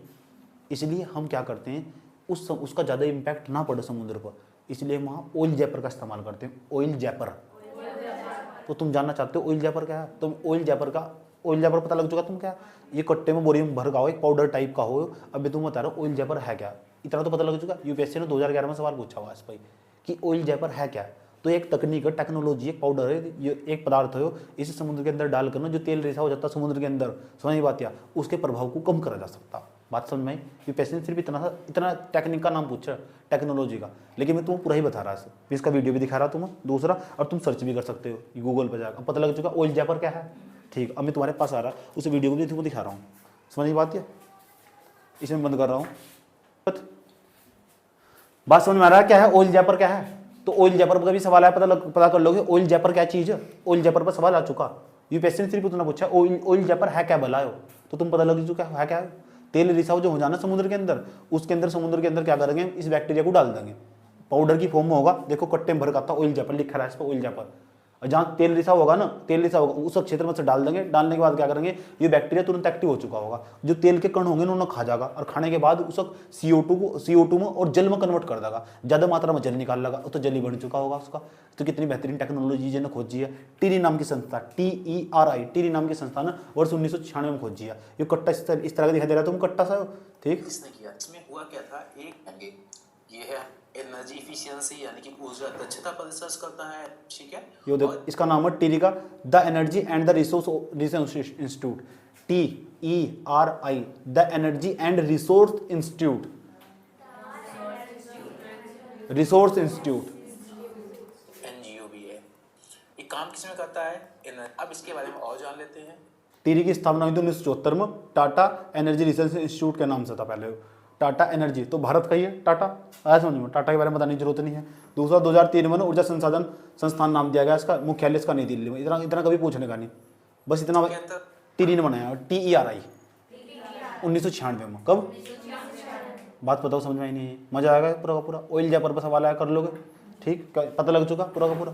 अरे जैव उपचार तकनीक है, जैव उपचार तकनीक में पता लग चुका, बैक्टीरिया का उपयोग हो, समझे, बैक्टीरिया खाएगा नहीं खाएगा, तेल के कणों को खाएगा, बस कुछ इतना ही पूछो, ज़्यादा टेक्नोलॉजी में भी जाता हो पूरा का पूरा, कि उसे खाकर जल में बदलेगा, CO2 में बदलेगा, वो क्रिया समझाओ, अभी क्रिया लिखो नहीं, उससे मतलब तुम बताना चाहिए ऑयल जैपर है क्या, काम क्या हो उसका। मान लो तुम्हारे जिले के, तुम उड़ीसा में लगी तुम्हारी ड्यूटी, वहाँ पानी का जहाज आ रहा है, ऐसा समझ लो, तुम वहाँ के DM हो और तुम्हें नहीं पता तेल रिसाव होगा, उसके लिए क्या उपचार कर जाना चाहिए, फिर क्या करोगे, वहाँ घंटा करोगे। अब तो वहाँ जाकर बता तो दोगे कि भाई ऑयल जैपर के कट्टे ले आओ, उसे उठाकर डाल दो उसमें, ये तो हो, इसलिए पढ़ाया जाए, इतनी टेक्नोलॉजी, इतना तो उपयोग पता होगा। अब तुम इतना भी अगस्त आगे जाना चाह रहे तो तुम पता लग चुका, इसमें बैक्टीरिया निकलेगा, वो तेल के कणों खा जाएगा, जल में और CO2 में कन्वर्ट कर देगा, खेल खत्म। इतना तो जानना और क्या जानना, बात समझ में आई, नोट कर लो सभी, नोट कर लो, खोलो सच्चे तरीके से। एक होमवर्क क्या तुम्हारा, 3-4 वीडियो पता क्या देखने, छोटे छोटे 8-7 मिनट के वीडियो कैसे देखने, कि कचरे को एनर्जी में कैसे बदला जा रहा है। कचरा मैंने तुम बता दिया, कचरे को एनर्जी में कैसे बदला, कचरे को एनर्जी में बदल करके मीथेन बनाई जा रही, उसका फिर उपयोग हम बिजली बनाने में कर लेंगे एनर्जी। कचरे को एनर्जी में कैसे बदला जा रहा है, सिटी कंपोस्ट खाद बनाई जा रही। एक वीडियो इसका देखना, 2 वीडियो हो गए, एक तो मीथेन वाला देखना, दूसरा कौन सा देखना जिसमें सिटी कंपोस्ट खाद बनाई जा रही, उसका कोई वीडियो देख लियो, समझ यही बात है। मेरा काम है बताना तुम्हें, कचरे को क्या कर रहा है, कचरे का सीमेंट बनाया जा रहा है, एक वीडियो इसका देख लो, 3-4 मिनट के वीडियो जरूर देखने, होमवर्क है हो, इसके अंदर लिख लो, सही बात है, लिखो तुम होमवर्क लिखो, इसके अंदर क्या लिखो, कचरे से ऊर्जा, ये अगली हेडिंग कचरे से ऊर्जा, और उसके अंदर तुम्हें अच्छी बात लगी ना, कोई टेक्नोलॉजी का नाम बताया, कचरे से ऊर्जा कैसे बनाई जाती है, कचरे से ऊर्जा, कचरे से ऊर्जा। पहले नंबर पर देखना तुम, कचरे से ना, जो कचरे से मीथेन कैसे बनाई जा रही है। दूसरे नंबर पर जो कचरा ना, उससे देखना तुम बिजली कैसे बनाई जा रही, बिजली। तीसरे नंबर पर तुम देखना जो कचरा ना, उस तक तुम चेक करना जाएगा, कचरे से जो हो सीमेंट कैसे बनाया जा रहा है, सीमेंट। चौथे नंबर पर तुम देखना कचरे से सड़क कैसे बनाई जा रही, सड़क देख लोगे, देखो उसका वीडियो और ग्रुप में भेज देना, जिससे जो था जो वीडियो ग्रुप में भेजना, और जो सबका वीडियो देखना, और जैसे 2-3 वीडियो देखो तुम उसके ऊपर, तो दिमाग में बस चुका हो पक्का, इसका उपयोग यहाँ हो रहा है। बात समझ में आई है, पता लग चुका, कोई दिक्कत यहाँ तक, चलो। तो ये तो हमारा पता कौन सा अपशिष्ट था, ठोस अपशिष्ट। तो जो ठोस अपशिष्ट है ना, ये तो गया हमारे काम का नहीं है। अब हमारे क्या आने वाला, बायोमेडिकल वेस्ट, जैव चिकित्सा वेस्ट जिसे बोलते हैं, अपशिष्ट बोलते हैं, जैव चिकित्सा अपशिष्ट आने वाला। इसे मैं गौर से समझाऊंगा, ध्यान से समझना, बहुत सारे फोटो भी दिखाऊंगा, ठीक। और वे सब चीजें दिखाऊंगा तुम्हें जो तुमने अब तक देखी, तुम्हारी आंखों के सामने होगी, और तुम्हारा नजरिया बदल चुका होगा। जो भी मैं यहाँ चीज पढ़ाऊँ ना, और जब से तुम बाहर निकलो, फिर तुम्हारा देखने का चीजों को नजरिया बदल चुका हो पक्का। मैंने इसके बारे में पढ़ा कहीं ना कहीं, आज समझो। अब तुम्हें कूड़ा कचरा दिखाई देगा ना, तो तुम किसी के साथ बोल लो या ना बोल लो, तो तुम्हें नियम सारे याद आने स्टार्ट हो जाएंगे, ऐसा समझो। चाहे घर का कूड़ा कचरा हो, या कहीं बाहर चढ़ जाओ, मार्केट में चले जाओ, बात समझ में आई है, ठीक। मान लो तुम गाड़ी में बैठ कर जा रहे हैं ना, और तुमने नगर निगम की गाड़ी देख ली, उसके पीछे 2 डग्गी से लेके देखे, तुम देख कर समझ में आएगा क्या चल रहा है वहां से, ऐसे समझ, तुरंत बोल लेंगे गीला कचरा, सूखा कचरा। इतना मैंने एबिलिटी तुम्हारे अंदर पैदा कर दी, क्योंकि मैं इतनी डिस्कस कर रहा हूँ ना, कितना डिस्कस कर रहा हूँ मैं, इतना डिस्कस करने के लिए बहुत टाइम खराब करना पड़ा भाई, है ही नहीं किसी के पास इतना टाइम। पता क्या भैया, आज ना हाँ बताओ। जो हमारे थे ना तो गंगा में वो डाल देते सामग्री। अच्छा गंगा में सामग्री डाल लगे जब आप आ रहे थे। तो मैं कहा ये कर रहे थे गंगा को साफ। ये नमामि गंगे चल गया। ये चल रहा नमामि गंगे कार्यक्रम। अरे एक जने नहीं, दो तीन जने डाल देते। अच्छा तो तुझे देख के क्या आया, क्लास याद आई? तो इसका मतलब अगर जो मैं पढ़ा रहा है ना तुम अपनी जिंदगी तो जोड़ते चले जा रहे, इसका मतलब तुम्हारा पढ़ाई में पूरा ध्यान है और तुमने बहुत मन से पढ़ा था, समझा था उस चीज को। ऑयल जयपर का तो नाम याद ही होगा वो, जिसका ऑयल जयपर का नाम याद होगा आराम से सवाल करता है, जो 2011 में आया हुआ। 11-12 में देख चेक करना, जरूर बताना मुझे कब आया सवाल हो। वीडियो चल रही थी। कोई दिक्कत नहीं है। You have any problem? नहीं ना, तो अपने काम पे ध्यान दो। आ जाओ इधर इधर ध्यान देखो। अब हम समझते हैं बायोमेडिकल वेस्ट के बारे में। बायोमेडिकल वेस्ट बहुत बड़ी समस्या बनती चली जा रही है जब तक कोरोना आया। ऐसा समझ, इतना अपशिष्ट पैदा हुआ, इतने सारे मास्क, इनका डिकम्पोज देखे ना तुमने, जो मास्क तो पहले अलग प्लास्टिक वाले आने लगे थे, उसके सामने ढक्कन चल रहे तो प्लास्टिक नहीं बढ़ रहा उसका, समझ में आता है। सरकार ने बैन लगाया, बंद करो सर, 2 रुपये वाला मास्क लेकर आओ बस, आया जिसकी डंडी बार बार टूट जा। समझ में नहीं बात है। हाँ हाँ कोई सा भी होगा वो।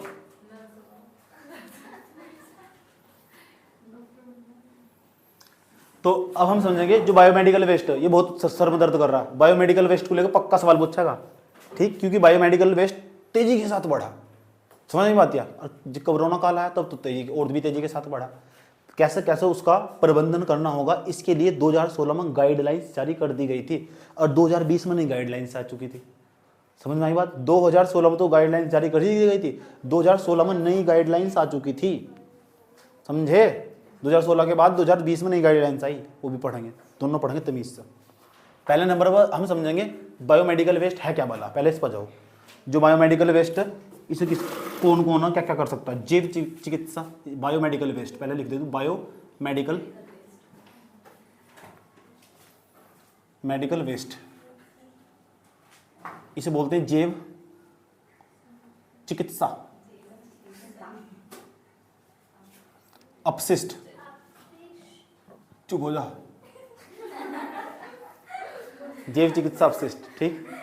अब जो बायोमेडिकल वेस्ट जैव चिकित्सा अपशिष्ट है, ये क्या बोला, ये तो थोड़ी देर बाद, इससे पहले समझ लो, ये तो पता ही होगा, क्लिनिक्स, ऐसे जो हॉस्पिटल, जो डॉक्टर साहब की दुकान, वहाँ से अपने घर में से निकल सके, जो कचरा निकलता उसे बायोमेडिकल वेस्ट कहते हैं। अब उसका प्रबंधन कैसे कैसे करना, इसका जो कार्य है ना, वो भी ना सीपीसीबी को सौंपा गया। सीपीसीबी के तो सिर में दर्द कर दिया, ऐसे समझ में। और ये जो सारा काम पता किसे सौंपा गया है, ये सारा काम सौंप दिया गया किससे? सीपीसीबी को। सीपीसीबी नाम पता लग चुका होगा, सेंट्रल पोल्यूशन कंट्रोल बोर्ड। एक आई तो फुल फॉर्म जो डंडा बजा के याद करवाई थी, अब तक याद है? ऐसे समझ में, केंद्रीय प्रदूषण नियंत्रण बोर्ड, जो 1974 बनाया गया था। और ये पता क्या करता? दिशा निर्देश जारी करता। दिशा के बारे में बताने की जरूरत तो नहीं है, ठीक है। दिशा निर्देश जारी करता, दिशा निर्देश जब जारी करता, गाइडलाइंस, दिशा निर्देश को हिंदी में कहते हैं, इंग्लिश में कहते हैं गाइडलाइंस जारी करता। अच्छा, ये सीपीसीबी है जो वर्ष 1974 में स्टैब्लिश किया गया था। ये जो इतनी सारी शक्ति मिल रही सर, इतनी सारी शक्ति मिल रही सर, ये कुछ भी जारी कर दो किसी के भी ऊपर, इतनी सारी शक्ति कौन दे रहा है? ईपीए एक्ट 1986, यहाँ तो मिल रही सर शक्ति। यो अधिनियम, यो एक्ट, यो अधिनियम पर्यावरण संरक्षण अधिनियम 1986, ये मदर एक्ट पर्यावरण संरक्षण अधिनियम 1986 के द्वारा कहा गया, बेटा सीपीसीबी तुम एक काम करो, जो जैव चिकित्सा अपशिष्ट है लगातार बढ़ता चला जा रहा, इसके लिए गाइडलाइंस जारी कर दो, नियम जारी कर दो उसके लिए, ठीक है। उसने क्या करा? 2016 में नियम जारी कर दिए। अब तुम जानना चाहते हो 2016 में जो नियम जारी करे उसमें उसने क्या क्या कहा, ठीक। तो इन्होंने पता लग चुका क्या क्या कहा। पर्यावरण संरक्षण अधिनियम 1986 के द्वारा सीपीसीबी को ठेका दिया गया। किस काम का ठेका दिया गया? दिशा निर्देश जारी करने का। किस पर? जीव चिकित्सा अपशिष्ट पर दिशा निर्देश जारी करने का। ये बतागा इस अपशिष्ट का प्रबंधन किस तरह करना, किस तरह इसका इस्तेमाल करना, कहाँ कहाँ कौन सी चीज को रखना।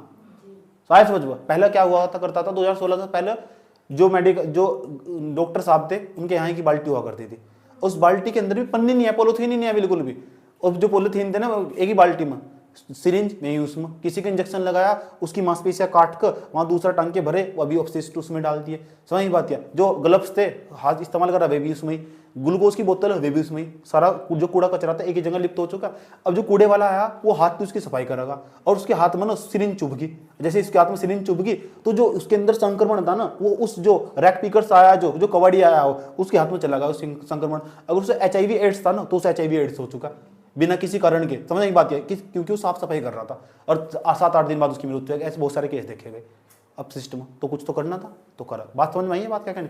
या उसने जाकर ना बाहर फेंक दिया, सिरिंज को ठाकर बाहर फेंक दिया और उसके अंदर ना DNA था। मैंने तुम्हारा DNA कभी मरता नहीं, और जो DNA था वो संक्रमित DNA था और संक्रमित DNA उस व्यक्ति के संपर्क में आया, सिरिंज उसके हाथ में चुभी तो उसके अंदर प्रवेश कर चुका, सिरिंज के अंदर वो DNA, वो संक्रमित था, पूरा का पूरा शरीर संक्रमित होगा। ऐसे बहुत सारे केस देखे जाते हैं।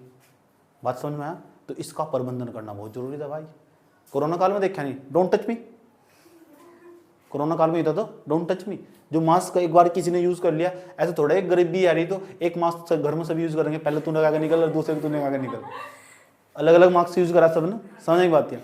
सब मास्क पहनना सीख गए थे, ठीक। भले कोरोना तो हुआ नहीं, कुछ हुआ कुछ कोरोना तो कोरोना केस दोबारा फिर बढ़ रहे, कोरोना के केस दोबारा फिर बढ़ रहे सच में। 15% के आसपास संक्रमण दर हो चुकी। हो सकता है जून तक आसपास तक कोरोना आ जा। तुम चाहते हो कोरोना जा? मैं चाहता हूँ आ जा। देखना चाहता हूँ दिल्ली का इंफ्रास्ट्रक्चर स्वास्थ्य के मामले में कैसा, ठीक ठाक हुआ नहीं हुआ। अरविंद केजरीवाल झूठ बोल रहा है, सही बोल रहा।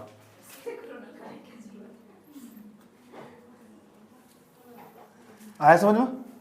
तो इन्होंने दिशा निर्देश जारी कर दिए 2016 में, अभी कई बार संशोधित हुए, 2020 में, फिर 21 में संशोधित हुए।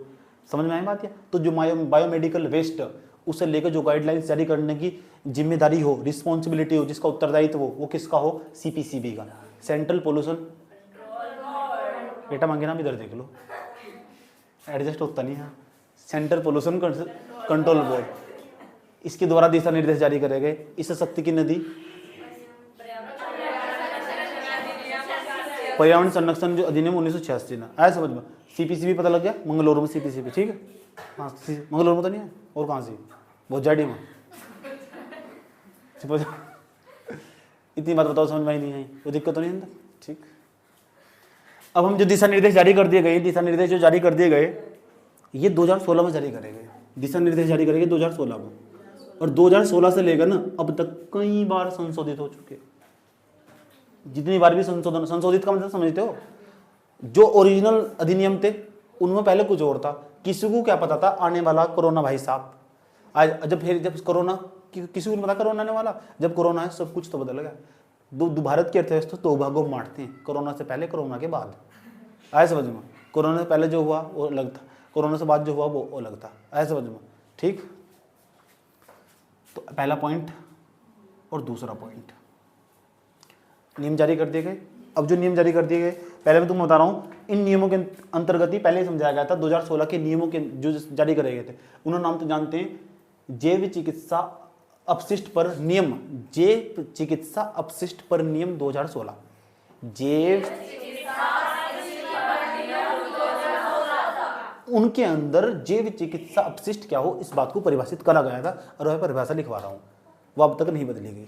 बात समझ में आया? क्या लिखा हुआ सुन लो, क्या लिखा हुआ। लिखा हुआ किसी भी चिकित्सा संस्थान से, कोई भी चिकित्सा संस्थान हुआ, कोई भी, चाहे वो डॉक्टर साहब की दुकान हो, आए समझ में, वैसे आंटी का क्लिनिक हो, समझ नहीं बात है, चाहे वो मैडम का क्लिनिक है, आंटी का क्लिनिक है, मैडम का क्लिनिक है, एम्स, कोई भी संस्थान हो, वो चिकित्सा संस्थान, उससे निकलने वाला जो भी वेस्ट होगा, चाहे वो कुछ भी वेस्ट, चाहे वो कचरा, गीला कचरा, सूखा कचरा, वहाँ तो क्या गीला कचरा सूखा कचरा निकल लगा, ऐसे समझ में, कचरा वहीं तो वही तो निकलेगा।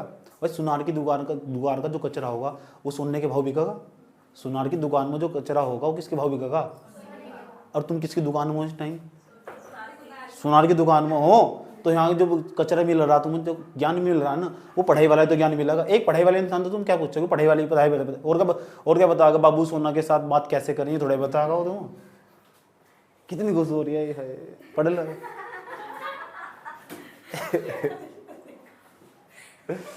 बाबू सोना का नाम सुनते बेचारे को हंसी क्यों आएगी? ये बाबू सोने किसी काम के नहीं है, पढ़ने में ध्यान दे लो। तो सुन लो, उसके बाद क्या हुआ, क्या बता रहा था मैं? हाँ, 2016 में जो ना जैव चिकित्सा अपशिष्ट इसे परिभाषित कर दिया गया। इसकी परिभाषा बताइए, पूछे परिभाषा क्या हो। इन्होंने कहा जो भी चिकित्सा संस्थान होगा उससे निकलने वाला अपशिष्ट, कुछ भी अपशिष्ट हो, वो ना हमारा जैव चिकित्सा अपशिष्ट कहलाएगा। मतलब तुम्हारा, ठीक है नहीं, हमारा क्यों होगा, हमारा अपशिष्ट हमारा क्यों होगा, हम डॉक्टर थोड़ा ही है, ऐसे समझ में। कोई जो डॉक्टर होगा, डॉक्टर साहब का जो संस्थान होगा, दुकान होगी, कुछ भी होगा, उसके वहाँ से जो अपशिष्ट निकलता होगा वही जैव चिकित्सा अपशिष्ट कहलाता है। यह बात 2016 में परिभाषित कर दी गई। अब वो अपशिष्ट तो निकल गया, उस अपशिष्ट को रखना किस तरह वो मैं समझा रहा हूँ।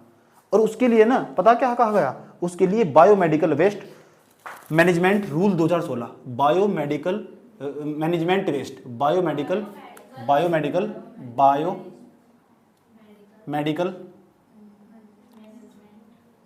वेस्ट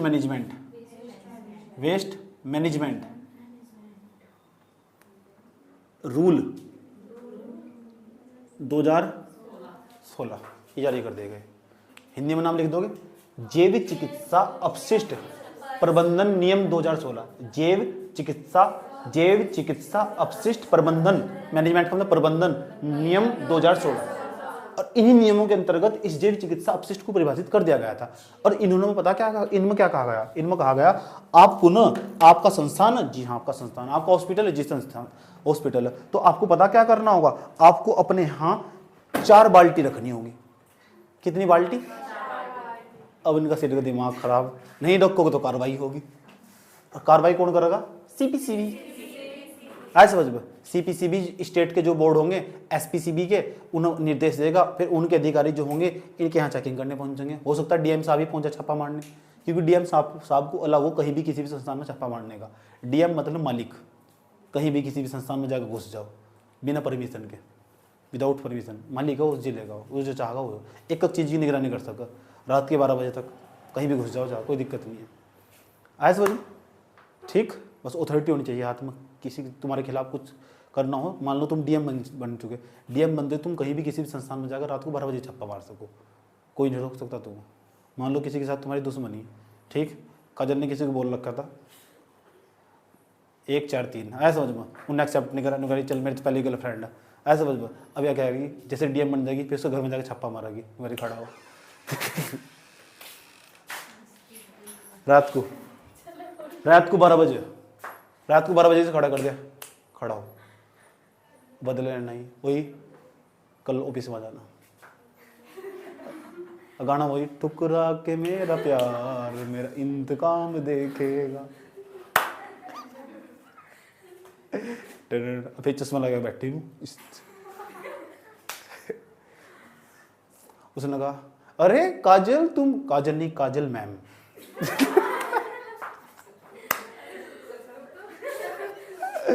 चुप हो जाओ। समझ में आया बात? फिर पता क्या बोल, फिर नुगारी, अरे तुम यहाँ कैसे, अरे एक सीनियर ऑफिसर से ऐसे बात करते हैं इन्हें वाटर लगा दी उसकी बात, समझ भाई, चुप हो जाओ। लेकिन चेकिंग करने तो जब भी जाओगे, निरीक्षण करने तो जब जाओगे जब तुम्हें 2016 के रूल पता होंगे। पता ना था कुछ भी, कहीं जाके छापा मार दोगे, वहीं जाकर पूछ रहे वो 2016 के नियमों में क्या लिखा हुआ था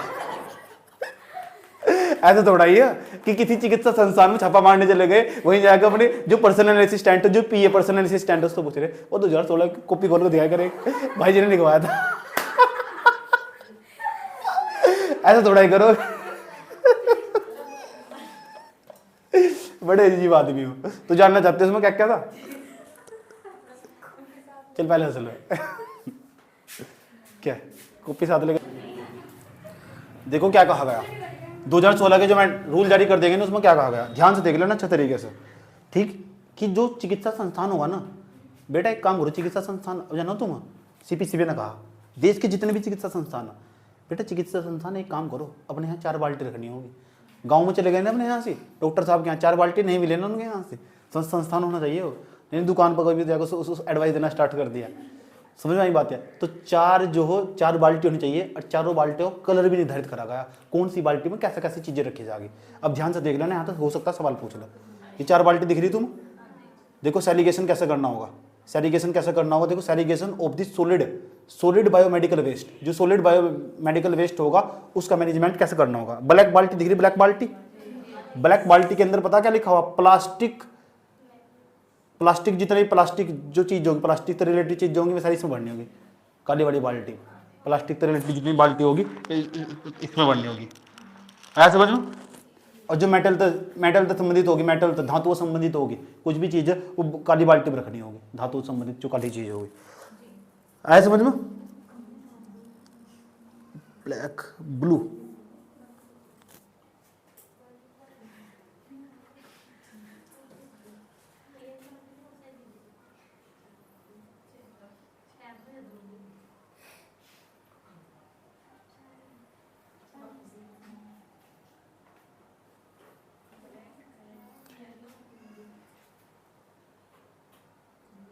दिखेगी साफ क्वालिटी।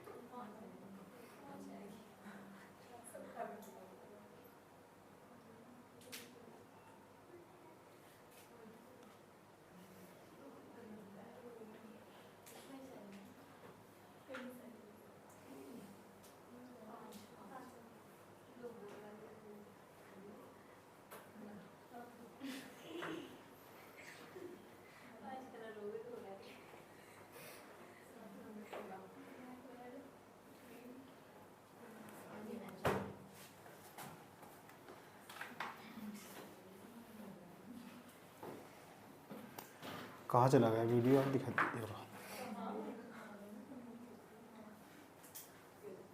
क्यों तो ध्यान से सुना चाहिए, क्या होगा। येलो कलर की बाल्टी दिख रही है, येलो कलर का जो बैग होगा, जो येलो कलर का बैग होगा, इसके अंतर्गत क्या क्या डालना होगा देख लो, सुन लो। जितना भी सॉलिड वेस्ट होगा ना वो सारा इसके अंदर डाल जाएगा। अब सॉलिड वेस्ट में क्या क्या होगा, एक्सपायर मेडिकल केमिकल जो वो होगा, एक्सपायर जो मेडिकल दवाइयाँ हो चुकी वे सारी इसमें जाएगी येलो वाले में। जो मेडिकल जो दवाई है पता लग गया, 4 बाल्टी रखनी होगी, और 4 बाल्टी रखकर जो येलो कलर की बाल्टी है, येलो कलर की बाल्टी गूगल पर भी जाकर चेक करना, सारा लिख देना इसके अंदर। हाँ समझ पता होना चाहिए, सामान्य जानकारी है कि कौन से बैग में तुम्हें कौन कौन सी चीज़ें रखनी। समझ में येलो कलर इस बात का प्रतीक है, इसमें कौन कौन सा सामान रखना और इसमें क्यों रखना हो सब पता लिखा हुआ मिलेगा तुम्हें इस पर। समझ आई बात है। और तुम देखना किसी भी संस्थान में, किसी हॉस्पिटल में जाकर एक बाल्टी तुम्हें लगी दिखाई देगी वहाँ। समझ में आया बात या। इसमें क्या रखना होगा, इसमें क्या करना होगा, इसमें जितना भी तुम्हें वो जितना तुम्हारा एक्सपायर दवाई होगी सारी इसमें रखनी होगी। उसके बाद सॉलिड वेस्ट जो होगा, सॉलिड वेस्ट भी सारा इसमें रखा जाएगा, सॉलिड वेस्ट सारा इसमें रखा जाएगा येलो कलर की बाल्टी में, ठीक। और दूसरे नंबर पर जो बाल्टी आ गई ऑरेंज कलर की, जिसमें रेड कलर नहीं या ऑरेंज कलर है, बैग रेड बैग कह सकते हो, रेड बैग कह सको या ऑरेंज कलर कह सको। रेड बैग जो आगा, रेड कलर की जो बाल्टी आ गई उसमें सब लिख रखा है। क्या मेरे पास थोड़ा क्लीन नहीं दिखाई दे रहा समय यार, देखो क्लीन होगा तो अच्छी बात है, नहीं हो रहा क्लीन यार, इसमें अच्छा समझा जा सकता है, इसमें ठीक है।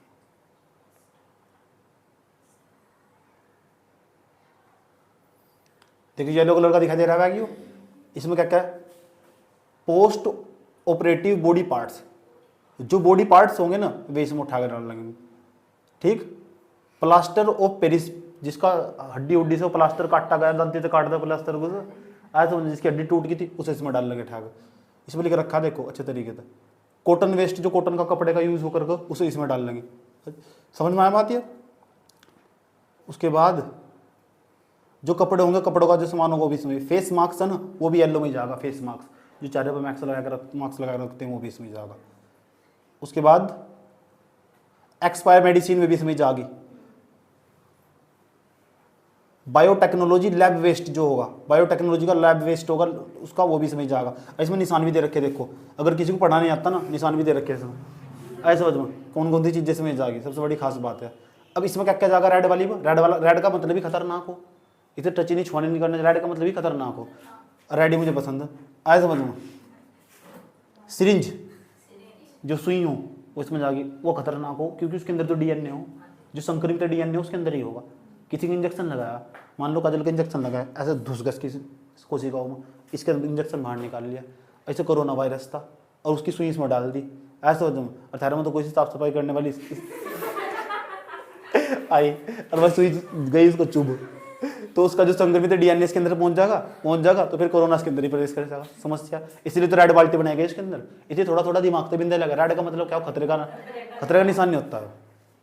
उसके बाद IV सेट होगा, अच्छा कैथलर्स होगा, कैंची वगैरह होगी, ठीक। यूरिन बैग भी इसमें डाला जाए। उसके बाद जो हाथ होने हैं, हाथ से जो हम ऑपरेशन करो उसमें जो प्लास्टिक उसके ऊपर जो ग्लव्स पहनते हैं हम हाथों पर, वे भी सारे इसमें डाल ले जाएंगे। तो यहाँ से सिंबल भी दे रखे हैं, सिरिंज जो प्लास्टिक के इसमें डाल ले जाएंगे, ठीक। तो यहाँ देख लेना, चेक कर लेना। अब वो वाइट वाले में इसमें साफ, ये पारदर्शी बनाना चाहिए, इसमें दूर तो इसी दिख जाना चाहिए हम क्या क्या चीज़ डाल लेंगे इसके अंदर, ठीक।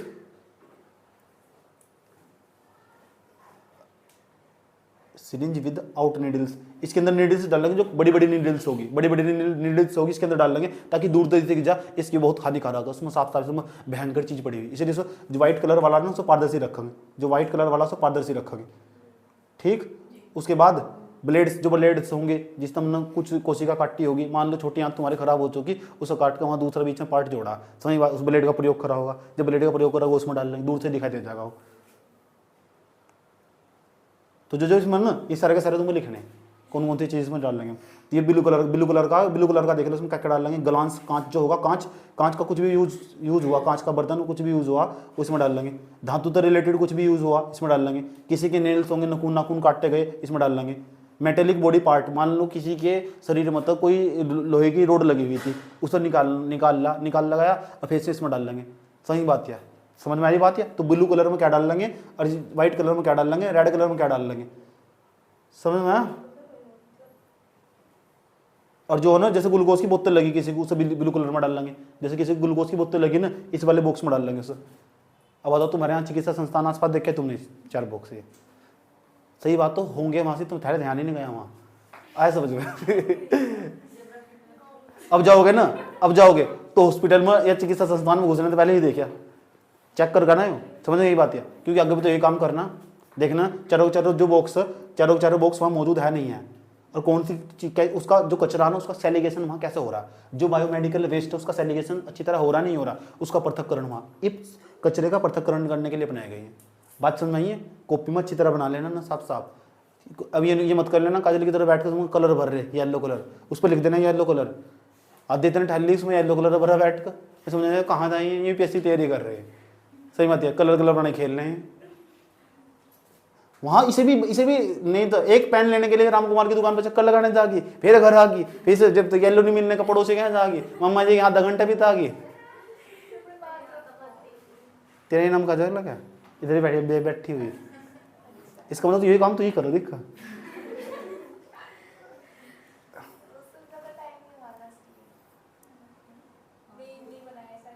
इतनी बात बताओ, समझ में आई नहीं आई, कोई दिक्कत यहाँ तक चले, ठीक, चलो।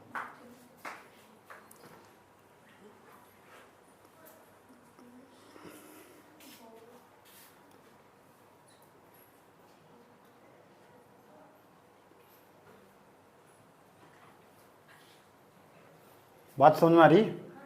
मेरे पास एक फोटो है, इसमें 2-3 बाल्टी और जोड़ दी गई, समझ यही बात है। इसे देख लेना, 4 रखनी नहीं मारी है, मुझे इतना पता, 4 रखनी नहीं मारी है, ठीक। तो इन्हें 2-3 बाल्टी और जोड़ दी गई, इसमें देखना क्या क्या भरा जाएगा, हिंदी में लिखा हुआ सारा मैं भेज दूंगा तुम। बात समझ में आई, कोई दिक्कत पता लग चुका, इसे भी नोट करो यहाँ तक।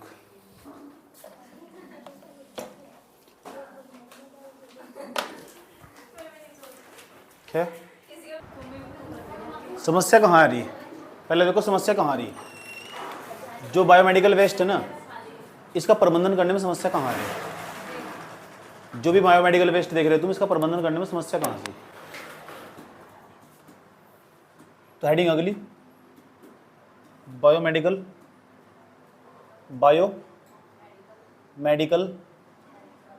वेस्ट के प्रबंधन में चुनौतियां।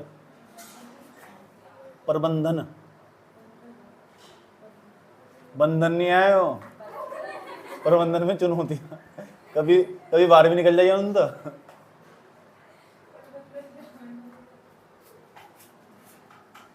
देख लिया।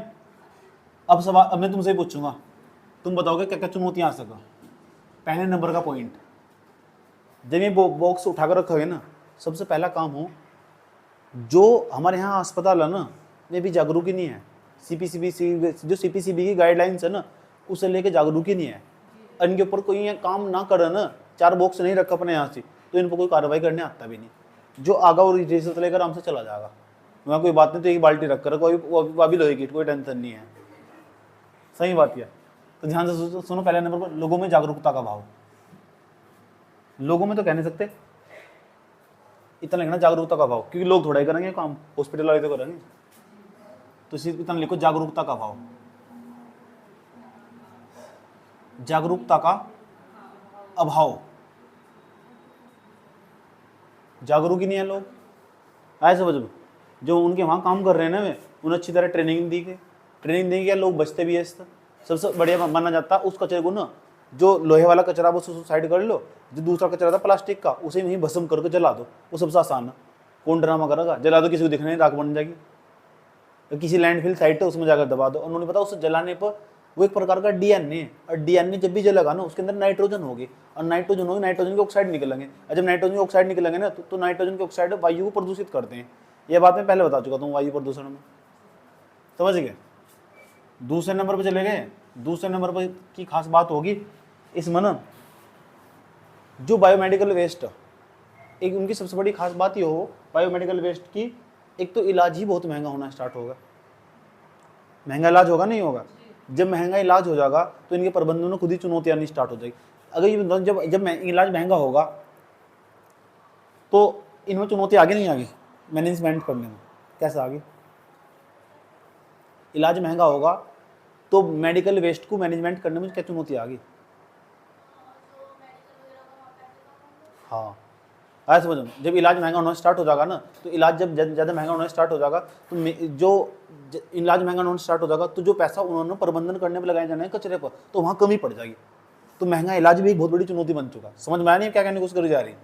ठीक, वे उसकी बिल्डिंग पर, इंफ्रास्ट्रक्चर पर, दूसरी जगह तो खर्च करते रहेंगे, दवाइयों पर दवाई प्लांटी बनाकर महंगी बेच रहा हॉस्पिटल को, तो क्या करेंगे वे? कचरे में कटौती करने की कोशिश करेंगे। तो देखेंगे स्कोप कहाँ से, चलो कचरे में क्या करना, कचरे को छोड़ दो ना, क्या दिक्कत हो रही है, यहाँ तो हम स्कोप कर सकते कटौती। तो सबसे पहले कचरे में कटौती करेंगे। कह रहे 4 बाल्टी जरूरत ही क्या है, 1 बाल्टी से काम चल जाएगा। समझ गए? तो महंगा इलाज एक बहुत बड़ी समस्या।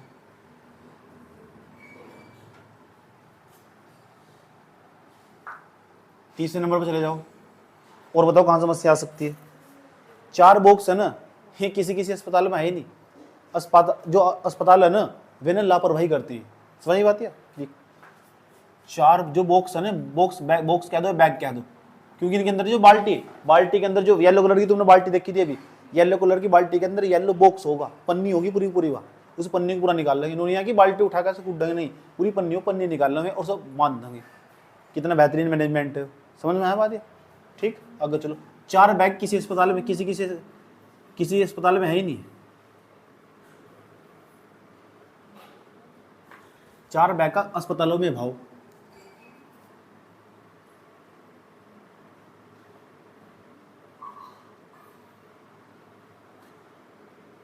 तो जब तुम निगरानी करने जाओगे, डीएम बन जाओगे, तो सबसे पहले क्या देखोगे? 4 बैग देखो। 4 बैग देखने के बाद उस बैग के अंदर कौन कौन सी चीज क्या डाल रखी, पहले से घर जाकर कॉपी में ढंग से अच्छी तरह लिख लियो। ठीक है नहीं? कभी अपने पर्सनल असिस्टेंट से पूछ रहे इसमें लाल में क्या क्या डालना था, पहले खुद भी चेक कर लियो। बात समझ में आई? देख लो यूपीएससी कहाँ तक पढ़ पाओगे। जो उसके काम किए ना, जो तुम्हें जीवन में काम आगा, वहां जाकर तुम्हें सब चीज़ें अनुभव करनी पड़ेगी, वो पहले ही तुम्हें करवा रहा है। जब तक तुम्हारी चीज़ पूरी नहीं होने की, तो तुम कैसे कह दोगे तुम बन जाओगे? तो बन ही नहीं सकते। सही नहीं?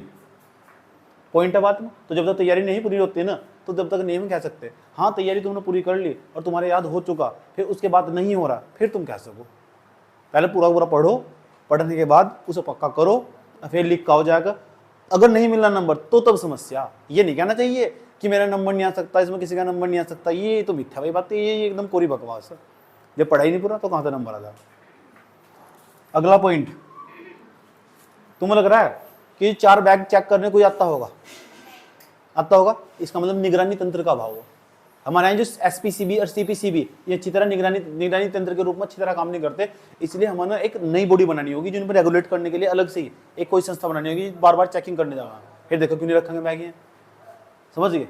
ठीक, तो हमारे यहाँ निगरानी तंत्र का अभाव हो, मॉनिटरिंग करने नहीं जाता कोई, निगरानी तंत्र का अभाव। बात समझ में आई? 5वें नंबर पर चले जाओ, तो निगरानी तंत्र का अभाव। 5वें नंबर पर जो हमारे यहाँ ना जो अधिकांश कचरा हो उसे जलाकर भस्म कर दिया जाए, यह भी एक बहुत बड़ी समस्या। समझ आई? और मैंने तो मतलब कचरे को जलाएंगे ना तो भी समस्या हमें खड़ी होगी। क्यों? क्योंकि उसके अंदर नाइट्रोजन के ऑक्साइड निकलेंगे और वो नाइट्रोजन के ऑक्साइड जहाँ भी कचरा जलेगा उसके वातावरण को बड़ी मात्रा में प्रदूषित करेंगे। क्यों? क्योंकि इनके अंदर में बड़ी मात्रा में डीएनए हो। अब किसी का हाथ कटाओ तुम जलाओ, उसके अंदर डीएनए मौजूद नहीं है तो नाइट्रोजन के ऑक्साइड निकलेंगे उसमें। तो नाइट्रोजन का, क्योंकि डीएनए के अंदर क्या हो, न्यूक्लियस हो। न्यूक्लियस का मतलब क्या, उसके नीचे न्यूक्लियस के अंदर वो केंद्रक हो। केंद्रक के अंदर क्या पाया जाए, डीएनए। डीएनए के अंदर जो पाए जा डबल एक्सिल जो संरचना हो उसके अंदर जो बने हुए वो जो तत्व पाया जाए उसका नाम नाइट्रोजन नहीं होता। उसे जलाएंगे नाइट्रोजन फिर ऑक्सीजन के साथ क्रिया करके नाइट्रोजन के ऑक्साइड के रूप में बदल जाएगा। NO2, N2O4, N2O3 इन रूप में बदल जाएगा। जब बदल जाएगा वातावरण को प्रदूषित करेगा। जब वातावरण को प्रदूषित करेगा समस्या फिर हमें खड़ी होगी। समझ में बात? तो 5वें नंबर पर जो ना अधिकांश जो कचरा उसे जलाकर भस्म कर दिया जाए, अधिकांश कचरे को जलाकर भस्म। इसलिए जो अधिकारी है ना उसे चेक करके देखो कि हॉस्पिटल के आसपास कहीं राख तो नहीं पड़ी। अगर राख पड़ी हुई ना तो फिर डांटो ना। सही बात है नहीं बात? ठीक। अब जानकारी होगी ये तो पता चलेगा तुम, जब जानकारी नहीं हो तो क्या करोगे वहीं? समझ नहीं बात है? फिर वही काम करोगे, पर्सनल असिस्टेंट तो मुझसे हो जाएगा। अधिकांश कचरे को जलाकर भस्म कर दिया जाता है, बर्निंग कर जाती है उसकी, जलाकर भस्म। ये सबसे आसान है यार। एक बात बताओ मुझे, इतना रायता फैलाएंगे 4 बाल्टी लेगा हो, ऐसा समझ में? 4 बाल्टी लेगा, 4 बॉक्स लेगा हो, 4 जनों को उसके काम पर लगाओ। एक काम करो ना, एक आदमी लो और 1 रुपए की माचिस की तिल्ली लेगा और इससे आसान कुछ है? इसलिए वही पराली वाला काम हो। पराली वाला, जब पराली को मैनेजमेंट करने से बढ़िया है तिल लिखी तो कौन देख रहा है? तो किसान भी यही काम कर रहे हैं। समझ बात? क्यों कर रहे हैं सभी? जागरूक नहीं है लोग, काम इसलिए कर रहे हैं। क्यों? क्योंकि कोई अधिकारी ना देख ला। अगर उन्हें इस बात का महत्व समझ में आ जाए ना कि इसका नुकसान कहीं ना कहीं हमारे भी पड़ना और हमारे जीवन से रिलेटेड है, जो कचरे की साफ सफाई कर रहा है, हाँ समझ आएगा पूरा हॉस्पिटल का जो मैनेजमेंट, इसका लॉन्ग टर्म इम्पैक्ट क्या पड़ने वाला, तो फिर किसी लीगल की जरूरत ना पड़ा, किसी कानून की जरूरत ना पड़ा, फिर अपने नैतिक कर्तव्य। गांधी यही तो बात कहता कि इंसान का हृदय परिवर्तन नहीं कर पाता कानून, पहले उसका हृदय परिवर्तन करो। अगर तब भी हृदय परिवर्तन हो चुका तब भी वो नहीं लेगा, तब कानून लेगा। कानून की आवश्यकता नहीं है, इन आंतरिक रूप से बदलने की आवश्यकता। देखा यहाँ भी गांधी आएगा, गांधी हर जगह मिलेंगे तुम। चलो नोट करो सर।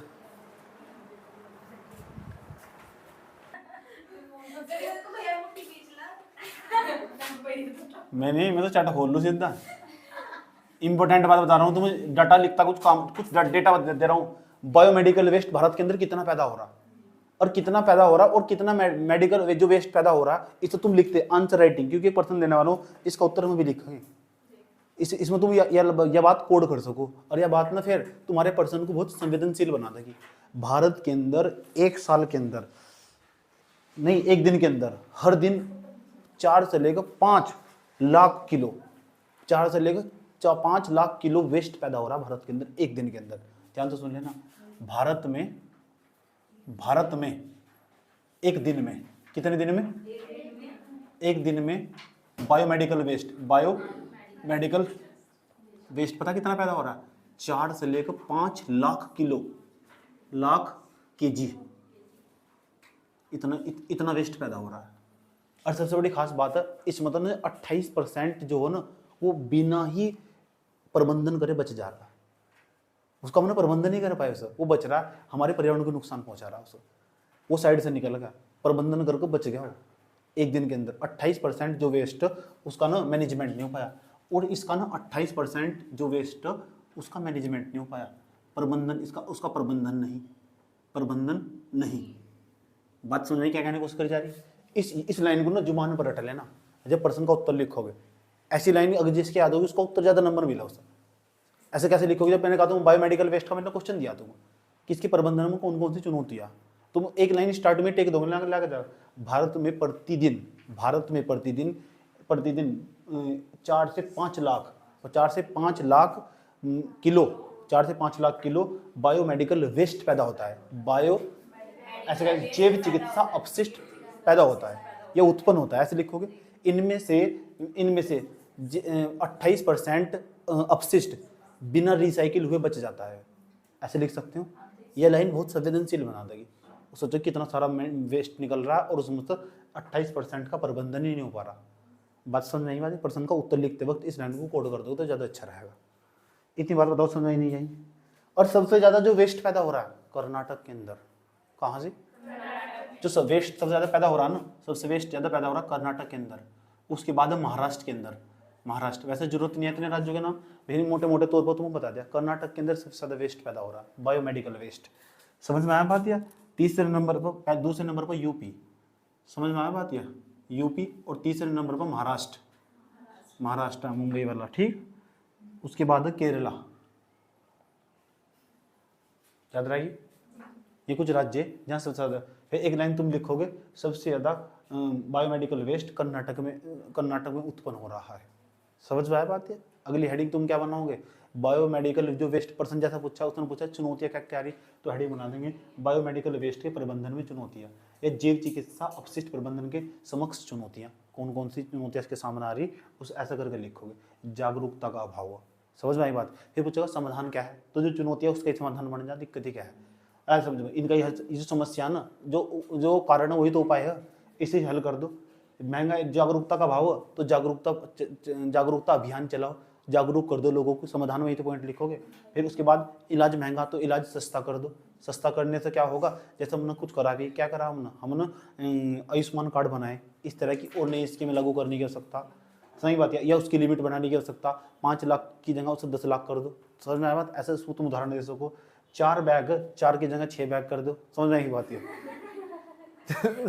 जो खतरनाक, वैसे कर दे गए। जब 2018-19 में संशोधन हुआ ना, उस 2018-19 में संशोधन करके 6 बैग कर दे गए। जो एक ब्लैक कलर का बॉक्स लगाया गया, ब्लैक कलर के बॉक्स में वे चीज़ रखी जाएगी जो बहुत ही ज़्यादा खतरनाक है, वे ब्लैक कलर के बॉक्स में रखी जाएगी, बहुत ज़्यादा खतरनाक, जिन्हें को टच नहीं करना चाहिए। निगरानी तंत्र का अभाव है, तो निगरानी तंत्र को ना हमें सही करना होगा। उसके लिए एक नई संस्था का विकास करना होगा। भारत सरकार को सलाह दी जाती है कि नई संस्था का विकास करे जो इन्हें अच्छी तरह नियंत्रित कर सके। समझ बात है? उसके बाद अधिकांश कचरे को जलाकर भस्म कर दिया जाता है, तो बस यही बात है, निगरानी तंत्र में घुसा दिया पॉइंट, इसे लिखने की जरूरत क्या है, जलाना नहीं चाहिए। समझ में आया? यही है समाधान में। ये लाइन जरूर लिखोगे तुम बायोमेडिकल, इसकी क्योंकि मैं एक सवाल देने वाला हो रहा हूँ ना। खेल में मेन काम है सवाल लिखना, उसका उत्तर लिख पाना, और उत्तर इंसान जब भी लिख सके जब उसकी पूर्ण रूप से समझ हुई हो और क्लास में कभी उसके बारे में डिस्कस हुआ हो। समझ बात है? जब भी उसका दिमाग खुल सके, 32 की दिमाग की जब भी खुल सके। समझ में आया बात? है ठीक है। 200 की जगह वो 500 वर्ड लिख देगा, इतनी क्षमता हो दिमाग के पास। बस अत्य उसने उस अच्छी तरह से बहस हो, उसे पता हो कहाँ कहाँ से कितना लिखना। बार बार दुनिया की जब भी तुम बायोमेडिकल वेस्ट के बारे में पढ़ने बैठे और तुम क्वेश्चन लिखना, जाना ही नहीं कहीं, चुपचाप अपनी कॉपी में जाना और उसे बार बार पढ़ते रहना। एक दिन तुम्हें 4 जब तक तुम्हारा पेपर आएगा 4-5 बार इतनी बार रिवीजन हो चुका होगा तुम्हारे के सामने, तुम बिना देखो कॉपी में खोल कर बता दो तुम्हें क्या है तुम्हारा। जैसे तुम्हारी 10वीं 12वीं कॉपी हो रखी थी, जब तक ये कॉपी ऐसी नहीं होगी ना तब तो तुम्हारा सिलेक्शन नहीं होगा। मैं कई बार बता दूंगा तुम, ठीक। और वो कॉपी कब हो गया थी, और जब होगी जब तुम्हारा बजेगा। ऐसे समझ लो, तो सारा खेल किसका, जैसे 2-3 गुद्दी पे लगे ना, आज घर जाकर कॉपी उठाओगे तुम। समझ में आया?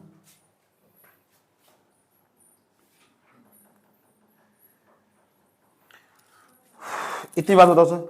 अब जो बायोमेडिकल वेस्ट अगर कोई इंसान के संपर्क में आ जा, जैसे मैंने सिरिंज वाला बताया तुम, तो क्या क्या बीमारियां हो सकती है बायोमेडिकल वेस्ट के संपर्क में आने तक। क्योंकि जो चिकित्सा संस्थानों उनसे जो कचरा निकल रहा है, कोई इंसान उसके संपर्क में आया, किसी के सिरिंज चुभ गई, किसी के हाथ पर कोशिका लग गई, ऐसा समझ में उसकी साफ सफाई कर रही, उसके संपर्क में आने से कौन कौन सी बीमारियां हो सकती है। क्योंकि वो भी तो एक प्रकार का संक्रमण ही हो, उसके अंदर बीमारियां ही तो होंगे भी। उस बीमारियों को जैसे पट्टी किसी खोल कर उसके अंदर डाल रखी, प्लास्टर खोल कर डाल रखा है, समझ बात है, किसी कोशिका काट को उसके अंदर बॉक्स के अंदर डाल रखी। अगर कोई इंसान इनके संपर्क में आया तो कौन कौन सी बीमारियां हो, तो ये भी बात मैं बता देता हूँ। तो पहले नंबर पे एक तो टीबी भी हो जाता है, टीबी। हाँ, इसलिए जो है ना, जो हॉस्पिटल में जो कबाड़ी लोग होते हैं, प्रैक्टिकर्स होते हैं, वे साफ़ सफाई करते हैं ना, तो उनके अंदर टीबी के पेशेंट सबसे ज़्यादा पाए जा। यस, रियलिटी बात बता रहा हूँ। दूसरे नंबर पर हो सकता निमोनिया भी बहुत होगा। निमोनिया कौन सा, और सबसे बड़ी खास बात है, अगर सिरिंज कहीं चुभ जाए, टिटनेस का खतरा बना रहता है, टिटनेस का। इतनी बात बताओ, समझ में आई नहीं है? ये 3-4 बीमारियाँ इन्हें लिख लेना। बात समझ में आई? तो तो यहाँ हमारा जो बायोमेडिकल वेस्ट है ये पूरी तरह खत्म हो मेरी तरफ तो। बायोमेडिकल वेस्ट के बारे में इतना ही। अब मैं बायोमेडिकल वेस्ट के ऊपर सवाल दे रहा हूँ जो तुम्हें प्रैक्टिस करनी है कि उसका मेंस में कैसा सवाल आएगा और कैसे लिखना। अब सवाल लिखो।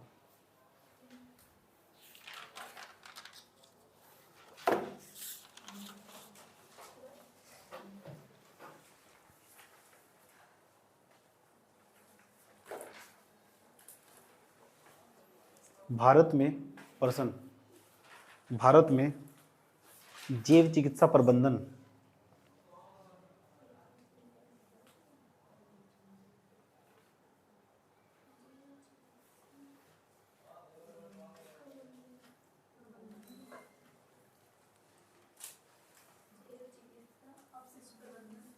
जैव चिकित्सा अपशिष्ट प्रबंधन लिखना है। कचरा प्रबंधन या अपशिष्ट प्रबंधन। भारत में जैव चिकित्सा अपशिष्ट प्रबंधन कैसे किया जाता है?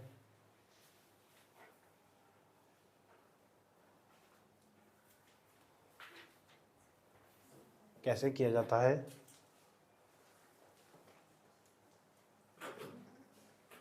इस प्रबंधन का स्वास्थ्य पर क्या प्रभाव पड़ता है? इस प्रबंधन का स्वास्थ्य पर क्या प्रभाव पड़ता है? बीमारी हो सके बहुत सारी इसके संपर्क में आने से। स्वास्थ्य पर क्या प्रभाव पड़ता है तथा इसके प्रबंधन में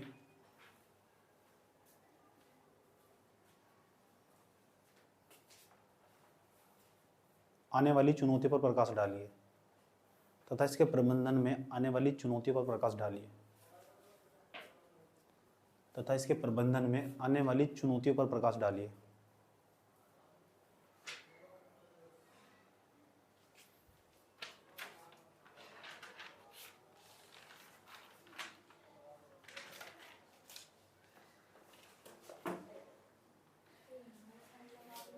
बात समझ में आई?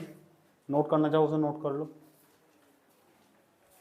इसका उत्तर लिखना घर से। तो अब हम इलेक्ट्रॉनिक वेस्ट के बारे में बात करेंगे। हमारा टॉपिक है इलेक्ट्रॉनिक वेस्ट और ये भविष्य का क्वेश्चन है। इलेक्ट्रॉनिक ठीक। अच्छा, इलेक्ट्रॉनिक वेस्ट की जब बात करेंगे ना तो आजकल एक नया वेस्ट संपर्क में आया।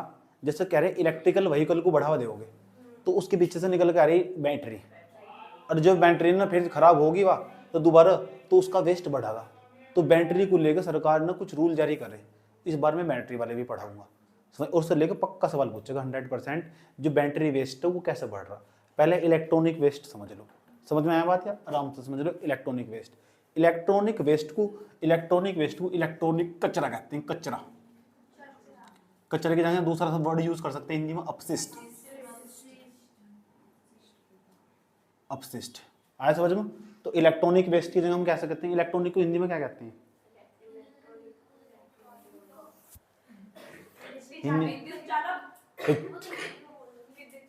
विद्युत चालक बोल लोगे इलेक्ट्रॉनिक को? पता नहीं जो बोल रहे, कोई बात नहीं, वहां सब लिखा है प्रश्न हिंदी इंग्लिश दोनों में। तो इलेक्ट्रॉनिक कचरा या इलेक्ट्रॉनिक अपशिष्ट, इसे दूसरी भाषा में आजकल एक नया नाम आया पेपर में, इस नाम से दे सके, ई वेस्ट। ई वेस्ट की जगह ई अपशिष्ट भी कह सको, ऐसे नाम दे सके। याद रखना बात। या ठीक, इंग्लिश में कैसे लिखेगा? ई, उसके बाद इलेक्ट्रॉनिक्स लिख देगा तो समझ जाए ई अपशिष्ट का मतलब समझ गए। ठीक, अब सवाल अपशिष्ट तो अपशिष्ट हो, कचरा तो कचरा हो। अब कचरा क्या करेगा? प्रदूषण पैदा करेगा। अब प्रदूषण से रिलेटेड ठेका किसने दे रखा है? और सीपीसीबी के अधिकार किसने, कौन से अधिनियम के द्वारा दिए गए? क्योंकि कचरा ना वो पर्यावरण को प्रदूषित नहीं करेगा। और यहाँ पर्यावरण को सही करने के लिए, पर्यावरण का संरक्षण करने के लिए हमारे पास एक ही मदर एक्ट, उसका नाम है environment protection act 1986। Environment protection act 1986, पर्यावरण संरक्षण अधिनियम 1986। मुंह से बोल जाया करो, आया समझ में? मुंह से जितना जल्दी बोल लोगे ना तो इतना ज़्यादा लंबे समय तक याद रहेगा। समझ बात हो? वो वाली कहानी नहीं याद रहेगी बचपन में, जब बचपन में लाइन में लगा देते थे और वहाँ ABCD बुलवाते, बोलो ए बी, बोलो तो नहीं इस तरह। तुझे भी तो आज ABCD याद है और कुछ भी नहीं आता उसके अलावा। चुप हो जाओ, जा पाड़े बताइए यहाँ से खड़ी हो। बात समझ में आई? तो यही खास बात है जो मैं पहले दर से बोल रहा हूँ ना, उसका रिएक्शन आना चाहिए, नहीं तो मुझे इस तरह लगना स्टार्ट हो जाए ना, एलिनी पक्का एलिनी साइड से। सही बात है। ये लड़की यहाँ बैठी थी खिसक खिसक कहाँ सारा पहुँच गया। तो जो ई वेस्ट, अब सवाल है ई वेस्ट इसे प्रबंधित करना जरूरी क्यों है, इससे पहले समझ लो जो ई वेस्ट इसके लिए गाइडलाइंस कौन जारी करेगा, पहले तुम बताओ। सीपीसीबी, लो फिर सीपीसीबी जाएगा। इसके लिए दिशा निर्देश दिए गए, क्यों, क्योंकि एक प्रकार का अपशिष्ट, तो सीपीसीबी को ठेका दिया गया इसका, और सीपीसीबी को ठेका दिया गया इसका, सीपीसीबी को ठेका दिया गया। और यो ना इस सीपीसीबी को जो पावर मिली, शक्ति मिली, कहाँ से मिली, EPA एक्ट 1986। EPA एक्ट कह रहे हैं हम, EP एक्ट कहते तो ज़्यादा बढ़िया रहेगा, लेकिन EPA एक कानून है, अधिनियम है, क्यों, इसके द्वारा शक्ति मिली हुई 86 का कानून ये पावर देता है, उनका टेंशन मत लो, जाओ गाइडलाइंस जारी करो, दिशा निर्देश जारी करता है। अब जो दिशा निर्देश जारी करता, इसने पहले बहुत सारे दिशा निर्देश जारी करे, हमें वे काम के नहीं है, जितना आज तक नहीं जारी करे। लास्ट बार जो जारी करे वे काम के, और लास्ट बार जो इसने जारी करे है ना, वे जारी करे 2016 में। कब?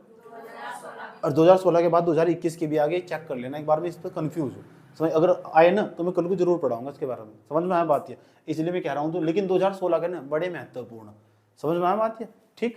तो जो सीपीसीबी है ना, इसने 2016 में गाइडलाइंस जारी कर दी, दिशा निर्देश जारी कर दिए, शायद समझ में। 2016 में बहुत काम हुआ वेस्ट को लेकर, जितना वेस्ट, चाहे बायोमेडिकल वेस्ट हो, चाहे ई वेस्ट हो, चाहे ठोस अपशिष्ट हो, अपशिष्ट को लेकर सबसे ज़्यादा काम 2016 में हुआ। उसके बाद जैसे कोरोना गया तो फिर इनमें संशोधन हुआ, 2016 के अधिनियम में संशोधन हुआ। तो देख लेना कौन कौन से में संशोधन हुआ, जहाँ भी संशोधन हुआ पेज काटना वहीं उठा कर चिपका दिया जाएगा। और सर्च करने का तरीका यही है, इसका इलेक्ट्रॉनिक जो वेस्ट, इलेक्ट्रॉनिक अपशिष्ट प्रबंधन नियम 2016, इलेक्ट्रॉनिक अपशिष्ट प्रबंधन नियम, अधिनियम नहीं है, नियम। अगर अधिनियम की बात कर रहे हैं ना तो लोकसभा, राज्यसभा, राष्ट्रपति के साइन करवाएगा, समझना एक बात है। तो या ऑर्डिनेंस से भी पास हो सके, अनुच्छेद 123 के तहत ऑर्डिनेंस ही पास हो सके, अध्यादेश में पारित करा जा सके उससे, समझ में आई बात है। अधिनियम की बात करें, अधिनियम अलग चीज़ है, नियम, समझ में बात है। अधिनियम तो बस एक ही हुई, इन्वायरमेंट प्रोटेक्शन एक्ट 1986, पर्यावरण संरक्षण अधिनियम 1986, इसके द्वारा 2016 में नियम जारी कर दिए गए, रूल जारी कर दिए गए। और उन रूल को जिस नाम से जानते हैं, उस रूल का जो नाम है ना, उस रूल का नाम है इलेक्ट्रॉनिक वेस्ट अपशिष्ट, वेस्ट क्या दो, अपशिष्ट क्या दो, अपशिष्ट नियम 2017-1, 17-1/16, क्या दिक्कत हो रही। तो ये जो नियम जारी करेंगे वो तो बाद में, अभी इससे पहले सवाल, इलेक्ट्रॉनिक वेस्ट ये क्या बोला। इलेक्ट्रॉनिक वेस्ट जानते हो, जो इलेक्ट्रिकल, जो विद्युत से चलने वाले उपकरण हो उनसे निकलने वाला जो वेस्ट, विद्युत से चलने वाले जो उपकरण हो उनसे निकलने वाला जो वेस्ट होगा, उसी वेस्ट को हम बोलते हैं इलेक्ट्रॉनिक वेस्ट। सिंपल सी परिभाषा, सही बात। इलेक्ट्रॉनिक वेस्ट क्या पता कर लो, बता दोगे, विद्युत से चलने वाले जो उपकरण होंगे उनसे बनने वाला जो वेस्ट होगा, उस वेस्ट को हम इलेक्ट्रॉनिक वेस्ट कहते हैं। हिंदी में कहते हैं इलेक्ट्रॉनिक अपशिष्ट या ई अपशिष्ट। जो ई अपशिष्ट है ना, अगर ये लगातार बढ़ता रहा ना तो पर्यावरण में एक दिन ना, मुझे ऐसा लग रहा कि यहाँ घर कम, इलेक्ट्रॉनिक जो अपशिष्ट हैं ज़्यादा होंगे, समझ नहीं बात है, इतनी तेज़ी के साथ बढ़ रहा है। तो इसलिए सरकार को इसके लिए कुछ सोचना पड़ा, और अब तो तेज़ी के साथ और बढ़ रहा है जब से इलेक्ट्रिकल व्हीकल को बढ़ावा दिया गया। समझ में आया बात या। कोई भी चीज़ तुम कोई भी डेवलपमेंट करोगे ना, उसका सीधा असर पर्यावरण में पड़ने वाला। तो यहाँ की लड़ाई खड़ी होगी, एक तरफ पर्यावरण की बात करें, दूसरी तरफ विकास भी करना चाह रहे, तो पर्यावरण बनाम विकास, यह लड़ाई बहुत लंबी आए समझ में। इसलिए कहा जाता हम ना, जो हम अपने इन्वायरमेंट का इस तरह इस्तेमाल करना होगा कि जिस तरह पर्यावरण के अनुरूप बना जा सके। हेलो, इलेक्ट्रॉनिक वेस्ट बढ़ने का कारण क्या है? जो इलेक्ट्रॉनिक वेस्ट क्यों बढ़ रहा?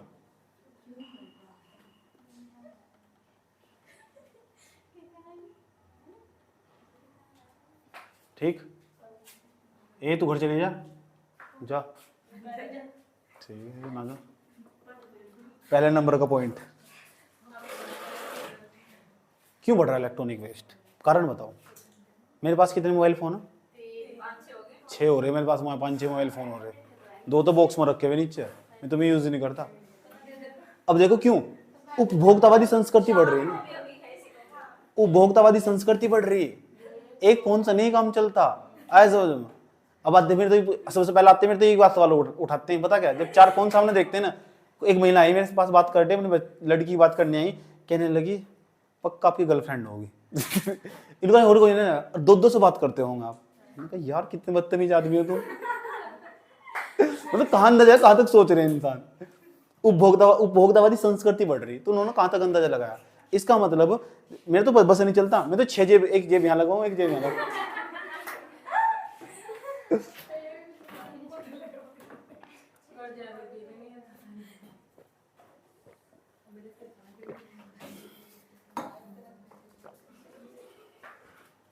तो इलेक्ट्रॉनिक वेस्ट बढ़ने का कारण पता लग गया। पहले नंबर का पॉइंट कि जो हमारी संस्कृति ना वह उपभोक्तावादी हो चुकी, उस यूरोप की संस्कृति की तरह, यूरोप की संस्कृति की भांति, या अमेरिकन, यूरोप अमेरिकन का नाम लेते हैं, हम ऐसे भी कह सकते हैं पश्चिमी संस्कृति की भांति इंडियन जो संस्कृति, भारतीय संस्कृति भी पश्चिमी संस्कृति की भांति ही अब उपभोक्तावादी संस्कृति में तब्दील होती चली जा रही है। परिणाम स्वरूप इलेक्ट्रॉनिक कचरा बढ़ता जा रहा है। बात समझ में? भारतीय संस्कृति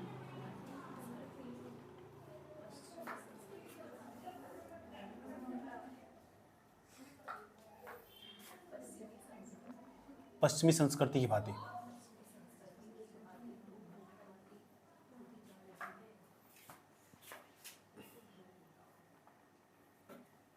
उपभोक्तावादी,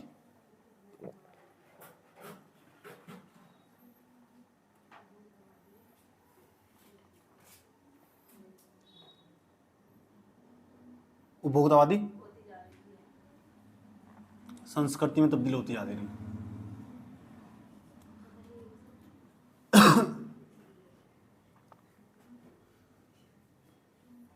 बात समझ में आई? दूसरा पॉइंट बताओ कि इलेक्ट्रॉनिक कचरा क्यों बढ़ रहा, बता सकते हो? दूसरा, कहते हैं नए नए भी आविष्कार हो रहे, और जो नए नए आविष्कार होंगे टेक्नोलॉजी होगी, पक्की बात सारा विद्युत से चलेगी। ऐसे समझो, वो आविष्कार क्या जो विद्युत से न चले, अधिकांश चीजों में विद्युत का प्रयोग होगा, तो बन गया इलेक्ट्रॉनिक वेस्ट। समझ की बात है? क्यों? क्योंकि इनोवेशन तेजी के साथ बढ़ रहा, और ये इनोवेशन भी ना पश्चिमी की देना, हमारे यहाँ इनोवेशन हुआ ही नहीं कभी, नवाचार। हमने पश्चिम के लोगों को देखा, वहाँ टेक्नोलॉजी डेवलप हो, हमारे यहाँ भी तेजी के साथ इनोवेशन हो रहा।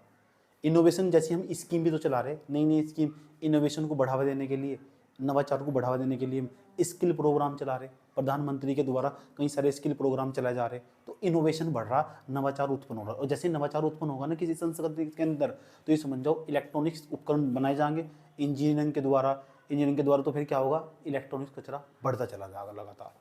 अगला पॉइंट क्या है? नवाचार का उत्पन्न होना।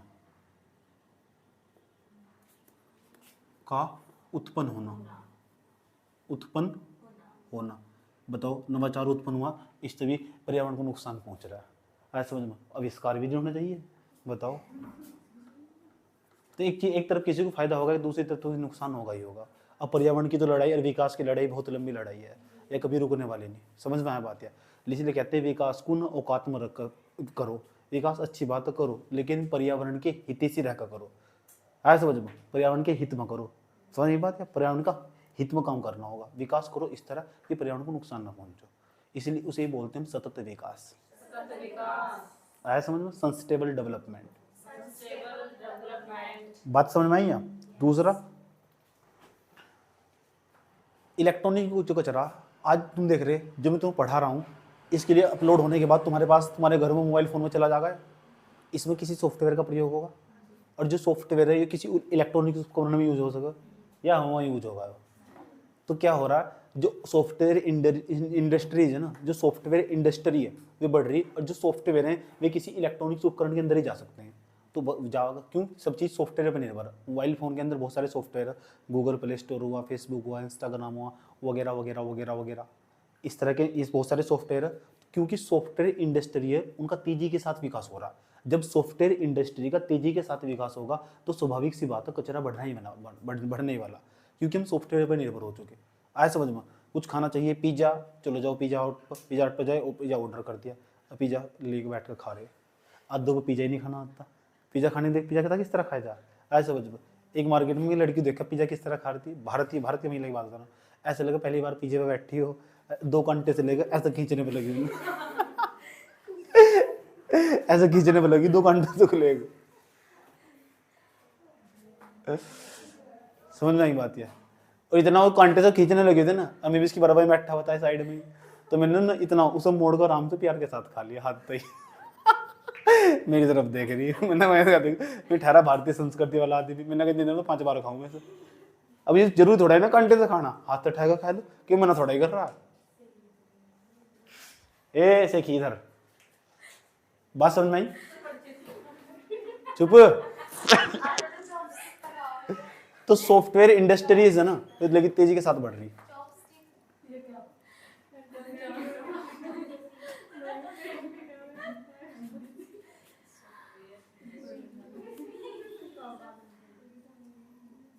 मॉडर्न कल्चर के बच्चे समझ सकता है। वो धरती पे रह ले। कुछ तो समझेगी। कहाँ तक बेटा मॉडर्न समझ सकता है, बहुत समझेगी होगी। हमारी तो उम्र होली भाई, आगे चलो। दूसरा, आजकल देखा तुमने एक नया प्रचलन आया, वर्क फ्रॉम होम। और जो वर्क फ्रॉम होम करोगे वो हवा में करोगे, लैपटॉप तो करोगे, लैपटॉप इलेक्ट्रॉनिक डिवाइस है, उसके अंदर बैटरी डलती होगी, वो ख़राब भी होगा फिर। तो जो वर्क फ्रॉम होम करेगा, वर्क फ्रॉम होम का मतलब वो घर बैठ कर लोगों को सेवाएं देना। मान लो कोरोना आया कल, मैं घर बैठे बैठे फ़ोन में रिकॉर्ड करके तुम्हें भेज रहा है, तो तुमने भी, जिसके पास टैब नहीं आया था, मोटरी ने जिद कर कर अपने बापू की इनकम 40,000 में तो 20,000 का टैब खरीद ही लिया। ऐसे वजह ए मान लो कोरोना आया तो कि मुझे भाई जी की वीडियो देखनी है, तो चाहे कुछ हो जाए तो खरीदना तो पड़ेगा। तो फिर इलेक्ट्रॉनिक्स उपकरण बढ़ेंगे, तो इलेक्ट्रॉनिक सब, इसका टैब कभी ना कभी खराब भी होगा। कल को आगे जैसे नेट खरीदा, टुकु ना धरती में देखा मार दिया वो खराब, तो क्या कौन सा कचरा बन गया? इलेक्ट्रॉनिक कचरा। तो क्यों ये ऐसा क्यों हुआ? क्योंकि वर्क फ्रॉम होम हो ना, वो बढ़ रहा। वर्क फ्रॉम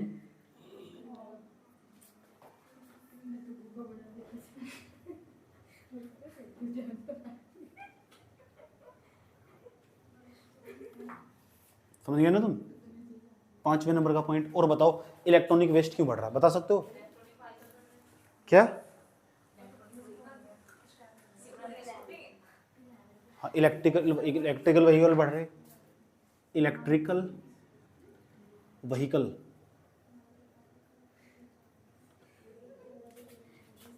का तेजी से विस्तार हो रहा। और बताओ 6ठे नंबर पर कि इलेक्ट्रिकल व्हीकल क्यों बढ़ रहे? जनसंख्या बढ़ रही, वृद्धि। हाँ, अगर जनसंख्या बढ़ेगी तो ज़्यादा जनसंख्या ज़्यादा डिमांड करेगी, अच्छी बात है। लगातार बढ़ती जनसंख्या, लगातार बढ़ती आबादी, बढ़ती आबादी। सोचो 6ठे नंबर पर शिक्षा का भी ऑनलाइन होना है, कि जो आजकल ऑनलाइन मिल जा सके। ऑनलाइन तो उसके शिक्षा लिए को भी बढ़ावा तो दिया जा रहा है। प्रशासनिक तंत्र में ई गवर्नेंस को बढ़ावा दिया जाना। यस।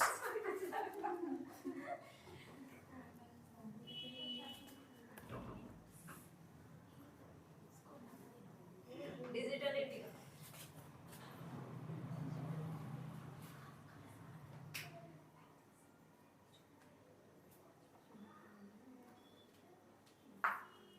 सातवें नंबर का पॉइंट। इतने बहुत है, 5-6 पॉइंट बहुत है, इससे ज़्यादा तुम्हारी औकात भी नहीं है, ठीक है? नोट कर लो ना।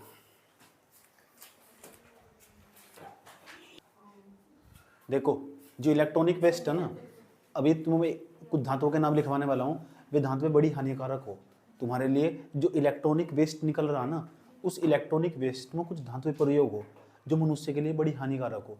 और इन धातुओं का मैंने तुम्हें पहले भी नाम बता रखा, और तुम बता रखा इन तो कौन कौन सी बीमारियां हो। जैसे एक का नाम बता रहा हूँ, मरकरी, लेड, बड़ा घातक हो मनुष्य के लिए। इसके संपर्क में आने से कई प्रकार, मिनीमाटा, मिनीमाटा का नाम सुना है? ये रोग हो जा, हाँ, मिनीमाटा के नाम से जानते हैं। समझ में बात है? दूसरे नंबर पर एक लेड जिसे बोलते हैं सीसा, उसके संपर्क में आने से कौन कौन से रोग हो सकते हैं? इसमें खतरनाक प्रदूषित धातुओं का प्रयोग होता है। अगर मनुष्य इनके संपर्क में आया ना इलेक्ट्रॉनिक, तो भी समस्याएं खड़ी कर सकती है। इसलिए मैं इलेक्ट्रॉनिक्स में होने वाली, उपयोग होने वाली धातुओं के नाम बता रहा हूँ, कॉपी मेटिंग बना लो। इलेक्ट्रॉनिक्स में उपयोग होने वाली धातुएं, इलेक्ट्रॉनिक्स उपकरणों में प्रयोग होने वाली धातु है, प्रयोग होने वाली धातु।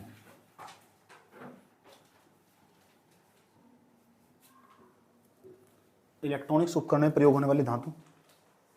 नंबर फर्स्ट बेरिलियम, बेरिलियम का Be। दूसरे नंबर का लिखो कैडमियम Cd। तीसरे नंबर का लेड सीसा Pb। चौथे नंबर की धातु लिखो पारा, मेरी समझ में नहीं आ रहा। पांचवा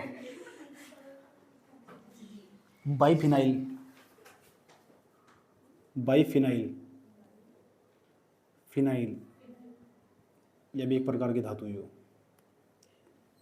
छठे नंबर का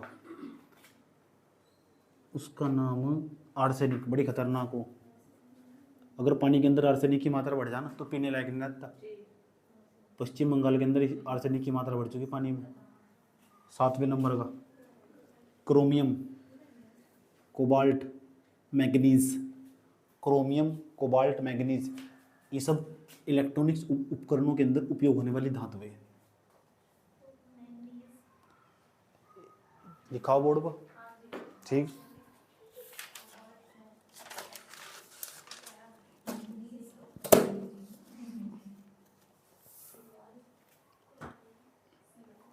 अब मैं तुम्हें समझाने जा रहा हूँ इलेक्ट्रॉनिक वेस्ट नियम 2016 था, उसमें क्या लिखा हुआ।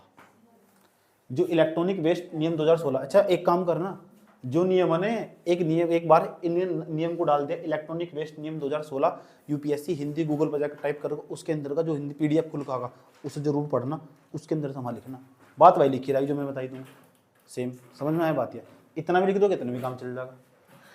देखो अब जो हेडिंग बना लो इलेक्ट्रॉनिक वेस्ट नियम 2016, इलेक्ट्रॉनिक अपशिष्ट नियम 2016, ये हेडिंग बना लो।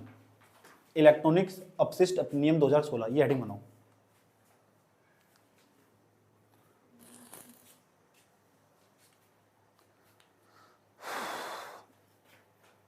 देखो ध्यान से, मेरे पास सैमसंग का मोबाइल फोन है जोड़ा, इलेक्ट्रॉनिक्स उपकरण किसी कंपनी ने बनाया होगा, तो इसमें साफ साफ कहा गया इलेक्ट्रॉनिक वेस्ट नियम 2016। कभी तो खराब भी होगा, खराब होगा ना, तो दुकानदार जो है ना, जिस कंपनी ने मोबाइल फ़ोन बनाया है सैमसंग कंपनी का, तो सैमसंग कंपनी ही इसका जो वेस्ट होगा उसका प्रबंधन करेगी। यह बात 2016 में नियम में लिखी हुई। आया समझ में कि प्रोडक्ट बनाने वाले इलेक्ट्रॉनिक उपकरणों को बनाने वाली कंपनी, जो इस कंपनी, जैसे तुमने सोनाटा की प्रेस खरीदी, सोनाटा की वैसे घड़ी आवा, सोनाटा की इलेक्ट्रिक घड़ी खरीदी, तुमने घड़ी खरीदी, और जो घड़ी खरीदने के बाद तुमने जैसे घड़ी खरीदी वह घड़ी हो गई खराब, और जो प्रबंधन होने के बाद उसका प्रबंधन भी सोनाटा ही वाले करेंगे। कैसा, ये ना प्लांट बन जाएगा, प्लांट मतलब उसको घड़ी को ना वहीं दोबारा फिर वहाँ भेजा जाएगा सोनाटा वाले कहीं। अब इसका प्रबंधन खुद करो, इसका इलेक्ट्रॉनिक्स पार्ट अलग अलग जो तुम्हारे काम का, इसे आगे करके रिसाइकिल करके फिर ग्राहक के पास भेजो। यह बात सीपीसीबी के द्वारा जो गाइडलाइंस जारी करी गई उसमें साफ साफ लिखी गई इलेक्ट्रॉनिक्स उपकरण का जो जिन्होंने बनाया, जिन्होंने उसकी मैन्युफैक्चरिंग करी इलेक्ट्रॉनिक्स उपकरण की, समझ में आया ना, निर्माण करने वाली जो कंपनी, इलेक्ट्रॉनिक्स उपकरण का निर्माण करने वाली कंपनी की ही जिम्मेदारी होगी, रिस्पॉन्सिबिलिटी होगी इन उपकरणों का, इन इलेक्ट्रॉनिक्स अपशिष्ट का प्रबंधन करना। बात समझ में आई। पहले नियम में पहली बात क्या लिखी हुई, ये बात पता लग चुकी। अब तुम्हारे आसपास भी जितने भी इलेक्ट्रॉनिक्स उपकरण है ना, इनकी जिम्मेदारी पता लग चुका। मान लो तुम ये मोबाइल फ़ोन है, ये मोबाइल फ़ोन जिस कंपनी का होगा कल क्योंकि अपशिष्ट में तब्दील हो चुका, समझ नहीं बात। यार इस जो कबाड़ी आएगा, कबाड़ी उठाकर से प्लांट पर लेके जाएगा, प्लांट मतलब ये किसके पास जाएगा, इसी कंपनी के पास जाना, ये अपशिष्ट इसकी खुद की जिम्मेदारी होगी। आया समझ में, ठीक, बात समझ में आ रही, ये खास बात है। पहला पॉइंट लिखो, इस पहला पॉइंट लिखो इलेक्ट्रॉनिक वेस्ट की मैनेज करने की जिम्मेदारी, इलेक्ट्रॉनिक वेस्ट की मैनेज करने की, मैनेज का मतलब प्रबंधन करने की, इलेक्ट्रॉनिक वेस्ट की प्रबंधन करने की जिम्मेदारी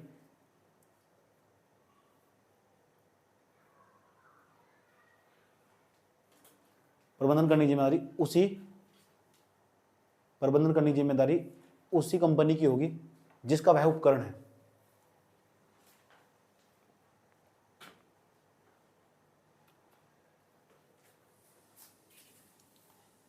इसमें एक वर्ड दे रहा हूं तुम EPR, EPR। ई का मतलब एक्सटेंडेड, विस्तार करो।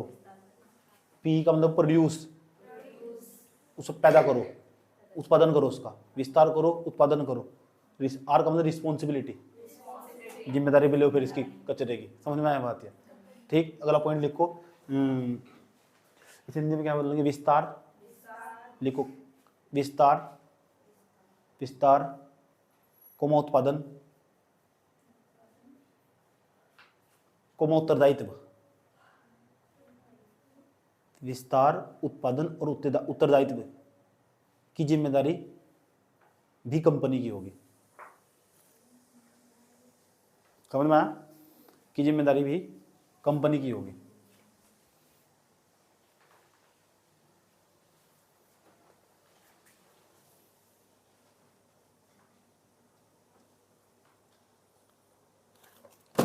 बात समझ में आई? अब सवाल है, जो इलेक्ट्रॉनिक वेस्ट इसका जब प्रबंधन करने चलोगे तो उसके समक्ष कौन कौन सी चुनौतियां आने वाली होगी? तो देखते हैं क्या क्या चुनौतियां आने वाली। तो अगली हेडिंग बनाओ, इलेक्ट्रॉनिक वेस्ट के, इलेक्ट्रॉनिक अपशिष्ट के प्रबंधन में चुनौतियां। अगली हेडिंग, इलेक्ट्रॉनिक अपशिष्ट के प्रबंधन में चुनौतियां। ऐसे 2021 के रूल जारी हो चुके। इलेक्ट्रॉनिक अपशिष्ट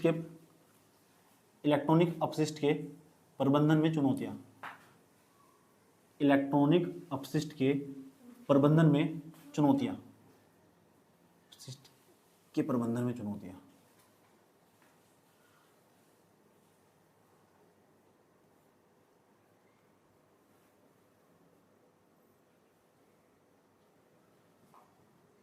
पहला पॉइंट, चुनौतियों में क्या खास बात है?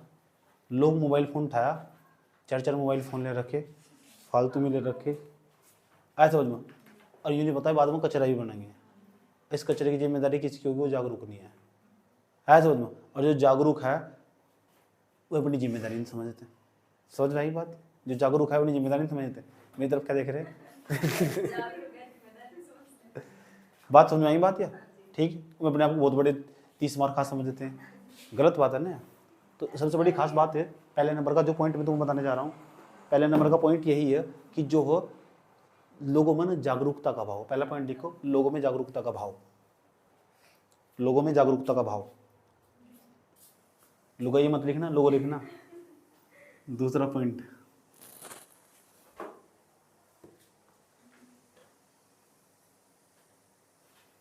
जब इस अपशिष्ट का प्रबंधन करने चलते हैं ना, तो इसमें ना आज भी बहुत सारे लोग, मैं एक तस्वीर दिखा सकता हूँ, मेरे पास टाइम नहीं है तो मैं दिखाता।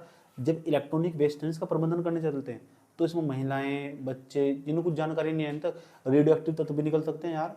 हाथ से प्रबंधित कर रहे, असंगठित क्षेत्र काम कर रहा है इसमें।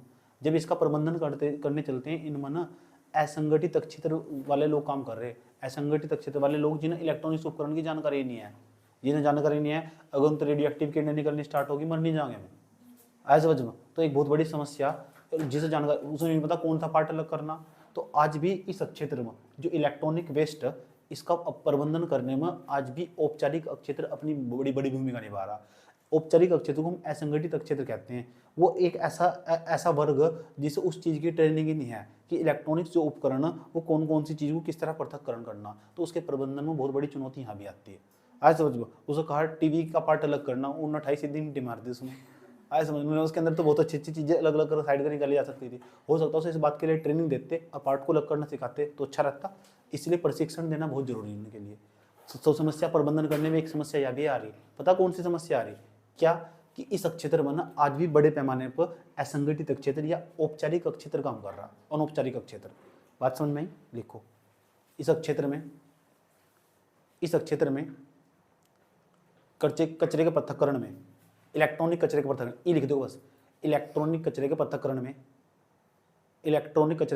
में आज भी बड़े पैमाने पर असंगठित क्षेत्र, वैरायटी में औपचारिक क्षेत्र, अनौपचारिक क्षेत्र कार्यरत है। बड़े पैमाने पर असंगठित क्षेत्र, वैरायटी में अनौपचारिक क्षेत्र कार्यरत है।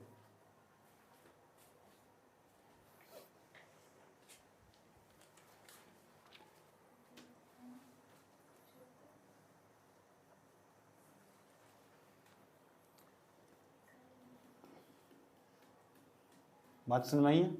तीसरा पॉइंट, एक सबसे बड़ी समस्या पता क्या पैदा हो रही है इलेक्ट्रॉनिक्स में, चुनौतियां कहाँ आ रही इसके प्रबंधन में। भारत के अंदर जो इलेक्ट्रॉनिक्स है ना वो पैदा ही नहीं हो रहा। सारे फोन यहाँ थोड़े बन कर रहे हैं, इलेक्ट्रिक गाड़ियाँ यहाँ थोड़े बन कर रही है, अभी बननी स्टार्ट कहाँ हुई। तो जो इलेक्ट्रॉनिक्स था, तो जब ये पैदा ही नहीं हो रहा, हमारे यहाँ पे प्रबंधन करने का भी तकनीक नहीं है। जब कोई चीज़ हमारे यहाँ बनी नहीं रही तो हमें तो उन्हें नहीं पता फिर इसका मैनेज किस तरह करेंगे। तो इस जो मैनेज करते तो प्रबंधन नहीं कर पा रहे हम, क्योंकि वह टेक्नोलॉजी, प्रबंधन करने की टेक्नोलॉजी भी उनके पास है। तो सबसे बड़ी खास बात यहाँ कि जो इलेक्ट्रॉनिक्स उपकरण है ना उनका बड़े पैमाने पर भारत के अंदर विनिर्माण ही नहीं हो रहा। वो टेक्नोलॉजी नहीं भारत के अंदर आई कि इसका विनिर्माण कैसे होगा, और दूसरे नंबर पर इसका प्रबंधन कैसे होगा। बात समझ में आएगा। ठीक है, लिखो अगला पॉइंट लिखो। भारत में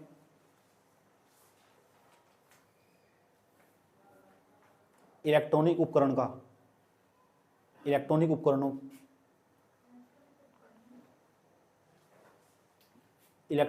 के विनिर्माण का अभाव है। इलेक्ट्रॉनिक उपकरणों के विनिर्माण का अभाव है। विनिर्माण समझते हैं मैन्युफैक्चरिंग, बनना, विनिर्माण का अभाव है।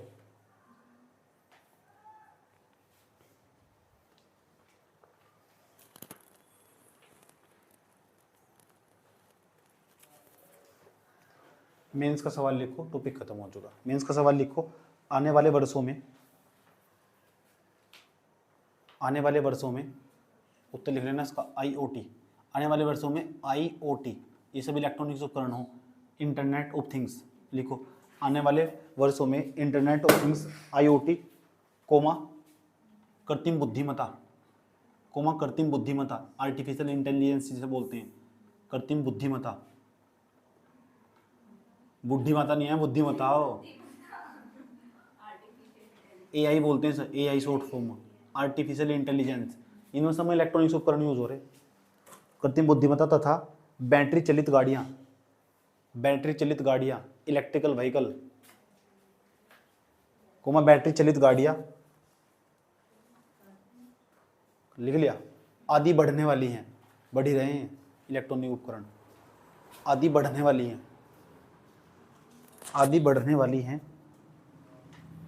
जिससे भारत में इलेक्ट्रॉनिक वेस्ट बढ़ेगा,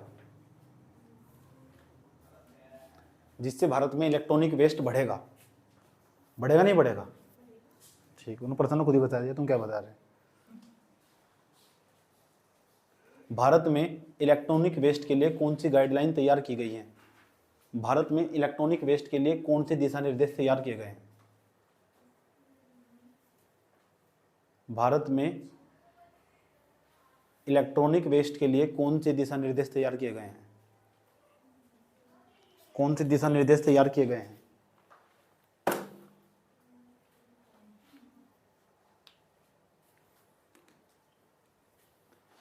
समझ में आया बात? या तो आज हम इलेक्ट्रॉनिक वेस्ट में ही रोकते हैं, और मुझे लगा ना इसमें अपडेट हुआ तो कल मैं चेक करके यहाँ भी अपडेट करवा दूंगा। हो सकता है इलेक्ट्रॉनिक्स उपकरण के, कल मैं बैटरी वेस्ट के बारे में पढ़ाऊंगा कि बैटरी का जो वेस्ट इलेक्ट्रॉनिक्स तो संबंधित है ना, वो भी जो बैटरी वेस्ट है उस पर नए नियम जारी करेंगे। हाँ, कोई दिक्कत थोड़ा ही है। हाँ, तो खुद लिख दिया अपना दिशा निर्देश कौन कौन से जारी करेंगे, सारा लिखना इसमें। प्रबंधन, चुनौतियां, मैनेज, आगे की राह, खुद अपना, क्या दिक्कत है, पूरा क्वेश्चन तैयार होगा। बात समझ में आई? बात लिख दोगे सर? इलेक्ट्रॉनिक वेस्ट समझ में आया बात? या तो कुछ रिपोर्ट रपार्ट आई होगी तो हम देख लेंगे कोई अच्छी तरह, तो इलेक्ट्रॉनिक वेस्ट को कल अच्छी तरह तैयार कर लेंगे लास्ट में जाते जाते, समझे? तो आज अपनी क्लास में यही रोकते हैं। लेक्चर नंबर 22 से कर लेना पूरा का पूरा, कल को आते ही काम होगा, कल को सुनूंगा सारा।